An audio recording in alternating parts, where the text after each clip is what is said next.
તપતિ તપનો વાતિ વાત સમિંધે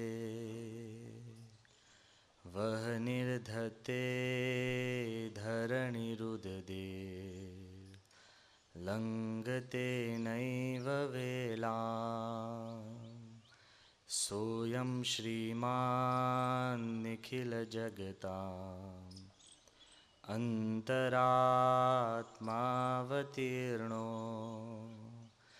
ધર્મં રક્ષાન દિશતુ કુશલા સ્વામિનારાયણો યામ ગુણાતીતોક્ષરં બ્રહ્મ ભગવાન પુરુષોત્તમઃ જનો જાનન્નિદાં સત્યં મુચ્યતે ભવબંધનાत् સજાન સાંઈ મહારાજની જય, અક્ષર પુરુષોત્તમ મહારાજની જય, ગુણાતીતાનંદ સ્વામી મહારાજની જય, રાધા કૃષ્ણ દેવની જય, સિયાવર રામચંદ્ર ભગવાનની જય, ગુરુ હરિ પ્રમુખ સ્વામી મહારાજની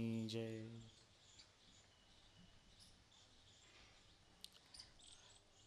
In the divine presence of Lord Swaminarayan, in the equally revered presence of Guru Hari Pramukh Swami Maharaj, and precious presence of sadhus and all the students who have gathered here in this campus. The title of my topic is Faith versus Logic. જે પ્રવચનનો વિષય છે શ્રદ્ધા versus તર્ક. આ વિષય સાંભળતા આપણને અઘરો લાગે, પણ ઘણીવાર જીવનની અંદર અઘરી વાતો પણ આપણે સમજવી પડતી હોય છે. કોકવાર જાતે સમજી શકીએ, કાં કોકવાર સંજોગો સમજાવે, કાં કોકવાર કોઈક માર્ગદર્શન આપીને સમજી શકાય. But once in a while everybody has to pass through a tough test. અને અઘરું લાગે એટલે કદાચ કોઈકના મનમાં એવો પ્રશ્ન થાય કે ઓહો, ફેઇથ વર્સિસ લોજિક એટલે ઇન્ડિયા વર્સિસ પાકિસ્તાન જેવું કંઈક મેચ જેવું લાગે છે. કદાચ કોકને એવું લાગે કે વર્લ્ડ હેવીવેઇટ બોક્સિંગ ચેમ્પિયનશિપ હોય ને, માઇક ટાયસન વર્સિસ હોલીફિલ્ડ કે ટાયસન વર્સિસ લેનોક્સ લુઇસ, એવું મનમાં કોકને ચિતાર ઊભું થાય કે it's a big fight, giant કોઈક કંઈક યુદ્ધ ખેલાઈ રહ્યું છે એવું આપણને કંઈક મનમાં ભ્રમણા થાય. પણ એ યાદ રાખજો કે આ જે વાત છે ને એ કંઈ બહુ મોટા યુદ્ધની વાત નથી, પણ દરેક વખતે દરેક ક્ષણે આપણા જીવનની અંદર આ સંઘર્ષ ઊભો થતો જ હોય છે. જ્યારે કોઈ કંઈક નિર્ણય કરવાનો આવે ને, ત્યારે વ્યક્તિનો નિર્ણય તર્ક પ્રધાન હોય કે શ્રદ્ધા પ્રધાન હોય, એવું અમે કોઈ માનતા જ નથી. કોઈને લાગે કે આ સંતો છે, સાધુ છે એટલે શ્રદ્ધાનું ખેંચશે, એવું નથી. અમે બધાય તાર્કિક છીએ. આ દુનિયામાં કોઈ પણ માણસ જન્મે અને એના જીવનની અંદર તર્ક ન હોય એ વાત બને નહીં. પણ બુદ્ધિશાળી કોણ કે એક જ વસ્તુ આપણા મનમાં એમ હોય કે એક જ રીતે જોવાય છે. તમારા નજર સમક્ષ હું ખાલી એક પાણીનો પ્યાલો મૂકું અને અડધા જણ એમ કહે કે આ પાણીનો પ્યાલો અડધો ખાલી છે, ટ્રુ. પણ બીજો અડધો વર્ગ એમ છે એવું પણ કહે કે આ પાણીનો પ્યાલો અડધો ભરેલો છે, ટ્રુ. પણ ત્રીજો વર્ગ એવો પણ છે કે તમે કલ્પના ન કરી હોય ને આવીને શું કે આ પાણીનો પ્યાલો છે ને એવરેજ છે. સમજાય છે? ટ્રુ. આપણા મનમાં જ્યારે વિચાર ન કરીએ ત્યાં સુધી એવું જ હોય કે કોઈ પણ વસ્તુ એક જ રીતે જોવાય છે, but in reality you can see it multiple ways. એમ જ્યારે શ્રદ્ધા અને તર્કનું મૂલ્યાંકન કરવા બેસીએ ને ત્યારે એની રીત છે. બહુ જ સામાન્ય દ્રષ્ટાંત આપું છું, સમજવા જેવું છે. કદાચ આપે નામ સાંભળ્યું હશે, દુનિયાનો બહુ જ મોટો હાસ્ય કલાકાર થઈ ગયો જેનું નામ છે ચાર્લી ચેપ્લિન. વર્ષો પહેલાની વાત છે, અત્યારે પણ એવો ફ્રેશ કહેવાય. એવો એક પ્રસંગ બન્યો કે ચાર્લી ચેપ્લિન, જેને પછી બહુ જ ઇલકાબો બન્યા, એનું નામ પાડવામાં આવ્યું સર ચાર્લ્સ ચેપ્લિન. અને એ જ્યારે ફરતો ફરતો એક વખતે જર્મનીમાં પહોંચ્યો. હવે આપને પણ ખ્યાલ છે કે અત્યારે પણ કોઈક મોટો ગાયક હોય, એક્ટ્રેસ હોય, કોઈ ખેલાડી હોય, એના માટે છે ને કોમ્પિટિશન રચાતી હોય. કેવી ખબર છે? લુક અલાઇક. કે માઇકલ જેક્સન જેવા કોણ દેખાય છે, કે સચિન તેંડુલકર જેવા કોણ કોણ દેખાય છે, એવી કોમ્પિટિશન થાય. ચાર્લી ચેપ્લિન જ્યારે જર્મની પહોંચ્યો ત્યારે બહુ જ જગ્યાએ એને પોસ્ટરો જોયા કે લુક અલાઇક ચાર્લી ચેપ્લિનની કોમ્પિટિશન હતી. ચાર્લી ચેપ્લિન જેવો કોણ નજીકમાં નજીક દેખાય છે એની કોમ્પિટિશન. લગભગ 125 માણસોએ ભાગ લીધો હતો. અને આ તો હાસ્ય કલાકાર ને, એને ભાગ લીધો. અને રિઝલ્ટ શું આવ્યું ખબર છે? ચાર્લી ચેપ્લિનનો પોતાનો નંબર 7મો આવ્યો. આ જો કરુણ પરિસ્થિતિ જુઓ કે we live in a world where the real are rejected and the fake are worshipped. We live in a world where showmen succeed and true men fail. એવી એક દુનિયા છે કે જેમાં વિચારો આનાથી એટલી માર્ગે તમે ક્યાંક દોરાઈ જાઓ ને કે સત્ય ભૂલી જાઓ અને અસત્ય પર ચડી જતા હોય છે. પણ આ ચાર્લી ચેપ્લિને પોતે જે વાત બોલ્યો ને એ બહુ સમજવા જેવી છે. હવે સમજજો, હાસ્ય કલાકાર છે પણ બહુ જબરજસ્ત એને એક શોટ માર્યો છે. એને શું કીધું કે આમાં માણસોનો વાંક નથી. સાંભળજો, એ કે there logic put me 7th. કે માણસો જે જજ બેઠા હતા ને તર્કથી જોતા હતા, કે એ લોકોના તર્કે મને 7મો નંબર આપ્યો. My faith put me first. કે મારી શ્રદ્ધાએ મને પહેલો નંબર આપ્યો છે, કારણ કે હું પોતે જ ચાર્લી ચેપ્લિન છું. પછી એ વાત લખે છે કે હ્યુમન બીંગ્સ હુ કેનોટ જજ અધર હ્યુમન બીંગ્સ, હાઉ કેન they જજ ગોડ હિમસેલ્ફ. એ કે આ મનુષ્યના લોકો જ્યારે મનુષ્યને ઓળખી નથી શકતા, તે એ લોકો ભેગા થઈને ઈશ્વરને કેવી રીતના ઓળખશે? વિચાર કરજો. આપણને એમ લાગે છે કે ભગવાન મને દેખાતા નથી, તર્કથી મનાતા નથી, અને શ્રદ્ધા માટે આપણને અનેક પ્રશ્ન થતા હોય. પણ જ્યારે આપણે તર્કથી માનવ જાતને જ સમજી નથી શકતા, તો ભગવાનને સમજવાની ક્યાં વાત જ આવી? અને હકીકતની અંદર જ્યારે આપણા જીવનની અંદર તર્ક અને શ્રદ્ધાનો માર્ગ ક્લિયર થાય ને, તો જીવન જીવવાની દ્રષ્ટિ બદલાઈ જાય છે. યોગીજી મહારાજ જેણે આ સંસ્થા સ્થાપી, સંકુલ, એ યોગી મહારાજ એક સામાન્ય દ્રષ્ટાંત આપતા, પણ બહુ આંખ ખોલી નાખે એવું દ્રષ્ટાંત. એ કહેતા કે 2 ભક્તો ઝાડ નીચે તપ કરતા હતા. સાંભળજો. અને એક વખત ભગવાનને વિચાર આવ્યો કે વર્ષોથી આ લોકો તપ કરે છે, એ લોકોને કહી આવો તો ખરા કે ભાઈ તમારું તપ એડે નહીં જાય, વાંધો નહીં આવે. એટલે નારદજી કોમન મેસેન્જર, ક્યાં કોઈ બીજાને શોધવા? તમારામાં કોઈ મેસેન્જર બહુ હોય ને તો ખ્યાલ રાખજો, કોમન મેસેન્જર. અને નારદજી નારાયણ નારાયણ કરતા ગયા, અને પેલા છે ને ઝાડ નીચે ભક્ત તપ કરતા હતા. એટલે નારદજી કીધું કે ભગવાને તમને એક મેસેજ મોકલ્યો છે. પેલે કે શું મેસેજ? એ કે ભગવાને કીધું છે કે તમે જે ઝાડ નીચે તપ કરો છો ને, એ ઝાડમાં જેટલા પાંદડા છે ને એટલા વર્ષ તપ પછી હું તમને દર્શન દઈશ. અને પેલા ઉપર જોયું ને તો આંબલીનું ઝાડ હતું. દુખી થઈ ગયો. Okay, oh my God. એ કે આ હું જિંદગીઓ પસાર કરું ને એને પાંદડા ગણી શકું એમ છું નહીં, તો એટલા વર્ષ તપ કરું તો ખલાસ થઈ જાઉં ને? તો એને તો બિસ્તરા પોટલા પેક કરીને ઉપડી ગયો.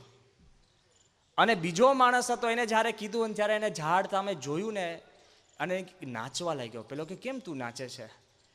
એ કે એટલી તો ગેરંટી આવી કે આટલા વર્ષ પછી પણ ભગવાન મને દર્શન દેશે. સમજ પડી?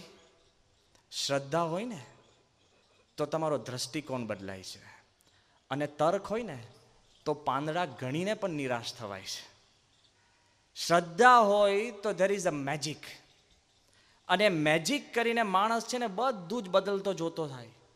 તમે બીમાર પડો અને દવાને પૈસાના રૂપમાં જુઓ ને, જો દ્રષ્ટિ બદલાઈશ. દવાને પૈસાના રૂપમાં જોવાય છે, પણ પૈસાના રૂપમાં જુઓ તો કોઈ દિવસ ઈલાજ થતો નથી. અને તમે લગ્ન કરો અને દરેક ઝઘડા ગણો ને, પૂછી લેજો જેને કર્યા છે, જેને નથી કર્યા એના માટે છે તો. દરેક ઝઘડા ગણો ને તો તમારે મહિનાની અંદર ડિવોર્સ સુધી પહોંચી જાઓ. જો ગણવાની ને જોવાની રીત બદલાય છે. તમે પરીક્ષા આપવા બેસો અને કેટલી મૂંઝવણ થાય ને નોંધ કરો ને તો કોઈ પાસ જ ના થાય. અને તમે દાન આપવા જાઓ ને અને કેટલા પૈસા ગયા એનો વિચાર કરો ને તો દાન અપાતું નથી. બહુ ક્લિયર વાત છે. યોગી મારા દ્રષ્ટાંત આપતા તો સાઈડમાં વાત કરું છું કે જો માણસ બહુ ગણતરી કરે ને તો આગળ વધી જ નથી શકતો. માફ કરજો કોઈ આ બેઠું હોય, પણ સામાન્ય દ્રષ્ટાંત છે કે બહુ જેની પત્નીએ મેણા મારી મારીને એક વાણિયાને કીધું કે તું ભગવાનને જઈને કંઈક દાન કર મંદિરમાં. પેલું કે સારું હોતું હશે, આટલી પેઢીઓ ગત આપણે કર્યું નથી. અને પછી વાઈફનો સ્વભાવ થોડોક મજબૂત હશે એટલે ધક્કા મારી મારીને એને કાઢ્યો અને નક્કી કરીને પેલા 1 રૂપિયો એના હાથમાં રાખ્યો. એ પાછો હાથ છે ને ખિસ્સામાં નાખ્યો અને બપોરે વાણીઓ પાછો ચાલતો ચાલતો ચાલતો ભગવાન પાસે આવીને પહોંચ્યો ને. અને બહુ મનમાં એને એમ હતું કે પૈસો લપસી ના જવો જોઈએ પાછો, પણ એટલો ટાઈટ પૈસો પકડ્યો હતો ને, જો જતો ન રહે એવો વિચાર હતો. એટલો ટાઈટ પકડીને પછી બપોરની ગરમી અને ભગવાનની મૂર્તિ આગળ જ્યારે પૈસો બહાર કાઢ્યો ને નાખવા, ત્યારે પરસેવાથી રેબઝેબ થઈ ગયો હતો પૈસો. એટલે વાણીઓ શું કે ખબર છે, રોઈસમાં તને નહીં નાખી દઉં એમ કે પાછો ખિસ્સામાં નાખી દીધો. જો જતો રે એમ વિચાર કરો ને, દ્રષ્ટિકોણ બદલાઈશ. પણ જ્યારે ખેડૂત પોતે દાણા જ્યારે જમીનમાં નાખે છે, વિચાર કરજો, ત્યારે એમ નથી વિચારતો કે આ ગતા રહ્યા. શું વિચારે છે? અનંત ગણા થઈને આવશે. દ્રષ્ટિકોણ બદલાય છે. જો તમારા જીવનની અંદર તર્ક તો છે જ, કોઈ આપણે પ્રશ્ન નથી, પણ તમારા જીવનના નિર્ણયો પણ શ્રદ્ધા પ્રધાન રાખીને તમે લેશો ને, તર્ક રાખો પણ શ્રદ્ધા પ્રધાન રાખીને રહેશો ને તો તમે કંઈક ને કંઈક આગળ વધી જશો અને you will succeed like nobody else. હમણાં જ મારી પાસે એક પુસ્તક આવ્યું હતું, બહુ રસપ્રદ પુસ્તક. પુસ્તકનું મથાળું છે how were the major decisions of the world taken. કે દુનિયાના અગત્યના નિર્ણયો કેવી રીતના લેવાયા છે. અને એ પુસ્તકની અંદર 100 જેટલા અગત્યના નિર્ણયો લખેલા છે, જેમાં આખી દુનિયાના જીવનનું આમ બેલેન્સ રહ્યું હોય એવા નિર્ણયો. આપણે એવું નહીં કઈ કાલે સવારનો ઉઠીને કઈ શર્ટ પહેરીશ એવા બધા નહીં, એવા ફંટૂસ વિચારો નહીં. આ બૂટ સારા કે ખોટા, આ મોજા નથી ગમતા, કલાકો એમાં જાય. ચશ્માની ફ્રેમમાં લોકો કલાક કાઢે, ક્યાંથી ક્યાં બધા ફરતા હોય. પણ અગત્યના નિર્ણય એમાં એ કહે છે કે જ્યારે એલેક્ઝાન્ડર ધ ગ્રેટ, સમ્રાટ સિકંદર, જ્યારે ગ્રીક છોડીને છેક ભારત સુધી લડતો આવ્યો અને લડીને, જ્યારે આ બુદ્ધિશાળી માણસ હતો, એકદમ ડફોડ નહોતો, એ જે દેશમાં લડે ને, ઇજિપ્ત ગયો. એ દેશમાં લડીને એને શું કર્યું કે એનું અડધું સૈન્ય ઇજિપ્તની બાઈઓ જોડે લગ્ન કરાવ્યા. એ બાઈઓના જે ભાઈ હોય ને એને પોતાના સૈન્યમાં નાખે. એટલે પોતાનો જ ભાઈ લડે એટલે પેલો કે મારી બેન કોકની જોડે લગન કે પછી કે આ તો ઘર કહેવાય, એટલે લડે ને. જો વિચારજો, એને અડધા રોકે એટલે આખો દેશ એના હાથમાં રહે, અને દેશના અડધા જેની જોડે લગ્ન કે એના ભાઈઓને યુદ્ધમાં લે. એ લડતા પર્શિયાથી આગળ, ત્યાંથી આગળ ઇન્ડિયા, લડીને જ્યારે પાછો વળતો હતો તે વખતે એના સૈનિક એટલા બધા કંટાળી ગયા, થાકી ગયા, આમ લોથપોથ થઈ ગયા. અને રસ્તાની અંદર આને એમ લાગ્યું કે મારા સૈનિકની અંદર ફરી જોમ ચડાવવું હોય તો યુદ્ધ કરવું પડે. પેલા એક સાધન લેવા તૈયાર નતા. કેટલું તર્કથી સમજાવે છે, હવે સમજો. તર્કથી સમજાવે છે કે ભાઈ લડવું જોઈએ, આપણે સૈનિક છે, નહીં લડીએ તો શું કિંમત છે. કોઈ મ્યુટિની એટલે બળવો. અને તે વખતે સિકંદર શું કરે છે ખબર છે? It is noted, historic decision. આખું સૈન્ય એનું ખડું છે, જબરજસ્ત સામે કિલ્લો છે, એકલો માણસ સૈન્યને કીધા વગર કિલ્લો ચઢે છે. આખું સૈન્ય જોઈ રહે કે અમારો રાજા ચડ્યો, સામે અંદર દુશ્મન છે. સૈન્યને કીધા વગર એ સીધા પેલાના કિલ્લાની અંદર ઝંપલાવે છે. જેવો ઝંપલાવ્યું ને પછી સૈન્યને છે ને તમારે કંઈ પુસ્તકો ના આપવી પડે કે આવી રીતના લઢો ને તોડો ને, આખું સૈન્ય ઊભો થઈને તોડીને કિલ્લો જીતી લીધો. લખ્યું છે આ પુસ્તકની અંદર કે એ સિકંદરે જે નિર્ણય લીધો તાર્કિક હતો, હે, શ્રદ્ધા પ્રધાન હતો કે નહીં? જીવનમાં અગત્યના નિર્ણયો એનું મૂલ્યાંકન કરે છે કે શ્રદ્ધા પ્રધાન હોય છે. ક્યાં સુધી કે જ્યારે બીજું વિશ્વયુદ્ધ, ઇતિહાસમાં ભણ્યા છો કે પહેલું વિશ્વયુદ્ધ જર્મની હારી ગયું, હજુ 15 વર્ષ પૂરા નથી થયા હિટલર પેદા થયો અને હિટલરે આખું જર્મનીને મોટિવેટ કર્યું. હજુ બીજા દેશો આમ આઘા પાછા થાય એ પહેલાં તો પોલેન્ડ જીતી લીધું, ઓસ્ટ્રિયા, ચેકોસ્લોવેકિયા, આ બાજુ તમે જો ફ્રાન્સ, 7 દિવસમાં ફ્રાન્સને ખુરદો બોલાવી દીધો. સુપર પાવર કહેવાતું હતું ફ્રાન્સ. તર્કથી વિચારજો ખાલી કે કોઈક દેશ, રશિયા જીતતું અફઘાનિસ્તાન, ચાઇના બધું જીતીને આખું ઇન્ડિયા જીતી જાય, પછી એને શ્રીલંકા જીતવું અઘરું પડે? એમ આખું યુરોપ જર્મનીએ જ્યારે જીતી લીધું અને જ્યારે ઇંગ્લેન્ડ, એક નાની વસ્તુ કહેવાય, ત્યાં જ્યારે બારણા ખખડાવવાની શરૂઆત કરીને તે વખતે ઇંગ્લેન્ડની મદદમાં અમેરિકા આવ્યું. પણ કરે શું? એક નિર્ણય લેવાનો હતો, સાંભળજો. આખા ફ્રાન્સની બોર્ડર ઉપર 80,000 સૈનિકો જર્મનીએ મૂકી દીધા હતા. અને એ જે બીચ હતી ને, નદી, દરિયાનો કિનારો, ત્યાંથી જો ઇંગ્લેન્ડમાંથી સૈનિકો ત્યાં પહોંચે તો કદાચ યુરોપની અંદર જીત મેળવે, નીકર જીત મેળવવાની કોઈ શક્યતા હતી? હવે તમને લાગે છે આમાં તર્ક કરવા જાય તો મેળ ખાય? હે, તમે સ્વિમિંગ કરતા દરિયો ક્રોસ કરો તો આરામથી મારે કે નહીં? લાગે ઓ હોડી આવી ગઈ છે. હોડી તો કેટલા 20 કિલોમીટરથી દેખાય, એમાં કંઈ ગુપ્ત રીતે અવાય એવું છે? આ બાજુ આઇઝનહાવર, નામ સાંભળ્યું હશે. ઇંગ્લેન્ડનો લડવાયો મોન્ટગોમેરી અને જનરલ પેટન, નામ સાંભળ્યું હશે, પેટન ટેન્કો જેના ઉપરથી બની. એ ત્રણેય જણા નિર્ણય લે, ભેગા થાય. 3 લાખ સૈન્ય હતું ઇંગ્લેન્ડમાં, પણ કઈ તારીખે ફ્રાન્સની બોર્ડર ઉપર લઈ જવું, ભેગા થાય, ચર્ચા કરે, છૂટા થાય. એવું કહેવાય છે કે લગભગ 23 દિવસ સુધી ભેગા થાય, ચર્ચા કરીને છૂટા થાય, ભેગા થાય, ચર્ચા કરીને છૂટા થાય. 3 લાખ સૈન્ય આમને આમ પડ્યું હતું. ક્યારે લઈ જવું? જેને ડી ડે કહે છે, ડી ડે. એ ડી ડે ક્યારે કરવો? આ લોકોએ કીધું કે આપણે 4 જૂન, પેલો કે ના 6 જૂન, કોક કે 8મી જૂન, અને વેધર બરાબર ના હોય ને દરિયો ઊંચે નીચે થતો હોય ને આમ તેમ ને ક્યારે કરવું, અઘરું હતું. અને છેવટે એ લોકોએ શું લખ્યું ખબર છે? એ કે આપણે 3 ભેગા થયા છે, નિર્ણય નથી થતો. આપણે ત્રણેયની અંદર કઈ તારીખ છે છુટ્ટી લખીને લાવો તો આપણે નિર્ણય લઈએ. લે, તર્કથી નિર્ણય નહોતો થતો. અને ત્રણેય એવું કીધું કે દિલમાં મને કાંઈક એવું કહે છે કે 6 જૂને આપણે જઈએ. અને ત્રણેયના મનની અંદર દિલમાં કોકે કીધું અને 6 જૂને એ લોકોએ નક્કી કર્યું.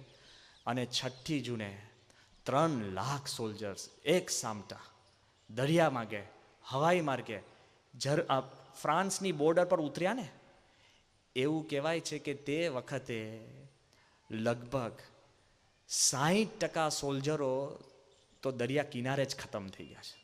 કેટલા? 60%. જે 40% આ લોકોના સૈનિકો બચ્યા અને યુદ્ધ કર્યું અને આગળ થયા, એના ઉપર બીજું વિશ્વયુદ્ધ જીતાયું છે. કોઈ પ્લાનિંગ ઉપર નહીં. શું દિલમાં શું કહે છે? કે આપણા મનમાં આવે કે જાયન્ટ સ્ટ્રેટેજીસ, એ તો બધું ઠીક છે. The day, the day was decided by faith. શ્રદ્ધાથી આ નિર્ણય લેવાયો હતો. અને ક્લાઇમેક્સ ક્યાં છે? આ લોકોએ નોંધ્યું કે જ્યારે યુદ્ધની તૈયારી થઈ હતી ને ત્યારે બધાને બંદૂક આપે, ગોળીઓ આપે, ખાવાના પેકેટ આપે. કારણ કે તેમાં તો તમે પછી કહો છો કે આમ મોટા મોટા હવે ટિફિન બોક્સ લઈને જવાય છે. બધું જ નાનું પેકેટ કહીને આપે ને પછી તમારે ઓન યોર ઓન છો. જે સૈનિકો પાસે કાંઈ પણ વધુ લઈ જવાય શકાય એવી શક્યતા નથી, પણ જે 60% સૈનિકો જે દરિયા કિનારો પર મરી ગયા હતા ને, એવું એમાં જાણ કરી છે એમાંથી 66% સૈનિકોના ખિસ્સામાં બાઇબલ હતી. એ કે મારું કોઈ દિવસ યુદ્ધના નિયમની અંદર બાઇબલ લઈ જવાનું કીધું નથી, પણ 66% સૈનિકો ખિસ્સામાં બાઇબલ લઈને ફરતા હતા. કેમ? શ્રદ્ધા. વિચાર કરજો, બધું આમ ઠીક હોય ને ત્યારે વાંધો નથી, પણ જ્યારે તકલીફ થાય ને ત્યારે માણસ છે ને આમ ભગવાન સિવાય એને કોઈ ઉદ્ધાર નથી હોતો. એટલે તર્ક એક વાત સાચી છે, એમાં કોઈ ખોટું નથી, પણ તર્કથી પણ પર એક દુનિયા છે કે જેમાં શ્રદ્ધાનો વિશેષતઃ ફાળો છે. આપણે બધા જ અહીંયા બેઠા છે, જાહેરમાં બધાને ખાલી પૂછું છું, જેમ સાચું હોય એમ જ કહેજો. ધારો કે આપણે આ બધા ભેગા થઈને એક અવકાશયાનમાં હોય. અવકાશયાન એટલે તો માણસના તર્ક અને બુદ્ધિનું ચરમસીમાનું એક વ્હીકલ કહેવાય, બરાબર ને? સાયકલ નથી, હીરો હોન્ડા નથી, અવકાશયાન. આપણે બધા જ અવકાશયાનમાં જતા હોઈએ, હજુ સાંભળજો, અને બધા જ કમ્પ્યુટર એક્સપર્ટ છે, એટલે તાર્કિક છીએ કે નહીં? પણ એ અવકાશયાન ઉડતું ઉડતું એક ગ્રહમાં આવીને પડે, બધા જ આપણે છે. એમાં આપણને જેવું ગ્રહમાં આ પડે ને તે વખતે આપણું અવકાશયાન આપણને એક સંદેશો આપે છે. શું? કે હવે આપણી પાસે 7 દિવસનો ખોરાક છે, પછી 7 દિવસ પછી બધાએ મરી જવાનું છે, બરાબર? અવકાશયાન આપણને કહે છે. અંદર આપણે બેઠા છે અને કમ્પ્યુટર ચારે બાજુથી એનાલિસિસ કરે છે, તર્કથી જ પરફેક્ટ. શું એનાલિસિસ કરે છે? કે અત્યાર સુધી જેટલા ગ્રહો આપણા તારામંડળની અંદર છે એ ગ્રહો પ્રમાણે આ ગ્રહ ઉપર કોઈ જિંદગી કે જીવન છે નહીં, કોઈ જીવતી વસ્તુ જ નથી. કોણ કહે છે? કમ્પ્યુટર. એ પણ એવું કહે છે કે તમે બહારે શોધવામાં જશો તો પણ તમારી પાસે કાંઈ શોધાય એવું મળે એમ છે નહીં. શું કહે છે? કમ્પ્યુટર કહે છે. હવે હું તમને પ્રશ્ન પૂછું છું. આપણી પાસે 2 પસંદગી છે. કઈ? અવકાશયાનમાં બેસી રહીએ અને કહીએ કે ભાઈ જો તર્ક એવું કહે છે કે બારે કાંઈ છે નહીં, અને કમ્પ્યુટર એવું કહે છે ભાઈ બારે કાંઈ છે નહીં, અને 7 દિવસ અવકાશયાનમાં બેસીને 7મા દિવસે મરી જવું એક ઓપ્શન છે. અને બીજો ઓપ્શન શું છે ખબર? કે હાલને ભાઈ આમેય 7 દિવસમાં મરવાનું છે, તો જરા જોઈએ તો ખરા, કદાચ કોઈક મળે. તમે શું કરશો? હે? હાલને ભાઈ વાળા છો ને? હા, એ શ્રદ્ધા છે. આપણે બધું જ, હું તમને કહું છું કે કાંઈ નથી, કશું નથી, તો પણ માણસના દિલની અંદર શ્રદ્ધા પડેલી છે ને કે લેટ અસ ટ્રાય. એ ભગવાનનો મુદ્દો છે. જ્યારે શાસ્ત્રીજી મહારાજ પાસે, પ્રમુખ સ્વામીના ગુરુ શાસ્ત્રીજી મહારાજ પાસે એક નાસ્તિક માણસ આવ્યો અને સંતને શું કહે છે કે ભાઈ તમે આ બધું ધંધા બંધ કરી દો, સાધુના નામતે ભજન ભક્તિ બંધ કરી દો, મૂર્તિ જેવું કાંઈ છે નહીં, માળા બાળા મૂકી દો અને મારી જોડે જેમ જીવન જીવો. ત્યારે શાસ્ત્રી મહારાજે એક દલીલ કરી, બહુ ઝાઝી દલીલ નથી. એ કે કેમ? એ કે ભગવાન છે જ નહીં. તો શાસ્ત્રી મહારાજ શું કીધું ખબર? એ કે જો તું ભગવાનમાં ન માને, એમાં તારો પણ આ પૃથ્વી પર 1 વર્ષ ઓછું થવાનું, તારા માટે 70 વર્ષ લખ્યા તો 70 વર્ષ જ છે, અને હું ભગવાનમાં માનું છું એને કરીને મારો 1 વર્ષ વધવાનો, મારો 70 લખ્યો 70 જ છે. સમજો આ, કે તું ન માને તોય 70 વર્ષ છે, હું માનીશ તોય 70 વર્ષ છે. હવે તું ભગવાનમાં ન માને તોય તું જમે છે, ફરે છે, હરે છે, બધું બરાબર છે કે નહીં? અને હું ભગવાનમાં માનું છું તો હું પણ જમું છું, હરું છું, ફરું છું, બેસું છું, કોઈ પ્રશ્ન નથી. એ કે બરાબર છે. એ કે ધારો કે આપણે બેઉ મરી ગયા અને હું શાંતિથી આવી રીતના 70 વર્ષ જીવીને ભજન ભક્તિ બધાનું સારું કામ કરીને હું મરી જાઉં, અને કદાચ ભગવાન ન હોય ને તો મને પ્રશ્ન નથી, પણ જો ભગવાન હશે, પેલો કે સ્વામી કંઠી પહેરાવો. Why? Clear. You have a concept, you have a path, follow it. જો આપણા સમામાં દિલની અંદર થોડીક પણ બુદ્ધિ હોય ને તો શ્રદ્ધા રાખવી વધુ ઈચ્છનીય છે. ના પાડવું ને એ તો માયકાંગલાની વાત છે. પેલો કે એમ આમ તો આ દુનિયાની અંદર છે ને એક પ્રોફેશન છે, ભગવાનમાં ન માનવું અને શ્રદ્ધા ન રાખવી ને એક આમ પેલો કે હિંમતની વાત છે. અરે ભાઈ, શ્રદ્ધા રાખવી ને એ હિંમતની વાત છે. કેમ? અત્યારે હું જાહેરમાં જાહેરાત કરું કે આમાંથી માઉન્ટ એવરેસ્ટ કોને ચઢવું છે? હોય તો કોઈક આંગળી તો ઊંચી કરો. વિદ્યાનગરનું નામ નીચું ના જાય. વ્યવસ્થિત આંગળી ઊંચી કરો. બરાબર, વાંધો નહીં, 2-5% છે, વધી ગયા. Give them a big hand. બધા તાલીઓથી બધાને વધાવો. છે ખરા આપણા હિંમતવાળા. હવે વિચારજો, ખાલી હું તમને કહું કે માઉન્ટ એવરેસ્ટ કોને ચડવું છે, ફરી આંગળી ઊંચી કરો. એ જ કરે પાછા, નવા ના કરતા. Let me C. ઓકે, હવે મૂકી દો. હવે પ્રશ્ન ક્યાં છે ખબર છે? ના પાડવી ને, મારે નથી ચડવું, બહુ સહેલું છે, કારણ કે ગોદડું ઓઢીને સૂઈ શકો. અને જેને હા પાડીને એને 10 વર્ષ મહેનત કરવી પડે પછી એવરેસ્ટ ચડાય છે. સમજાય છે? પેલો કે તને રમત રમતા ફાવશે કે ના, બહુ સહેલું છે, હા પાડવી ને એટલે ધંધે લાગી જાઓ. ખ્યાલ આવ્યો ને હું શું કહું છું? એમ કોઈ તમને કે ભગવાન છે, ના, નો પ્રોબ્લેમ.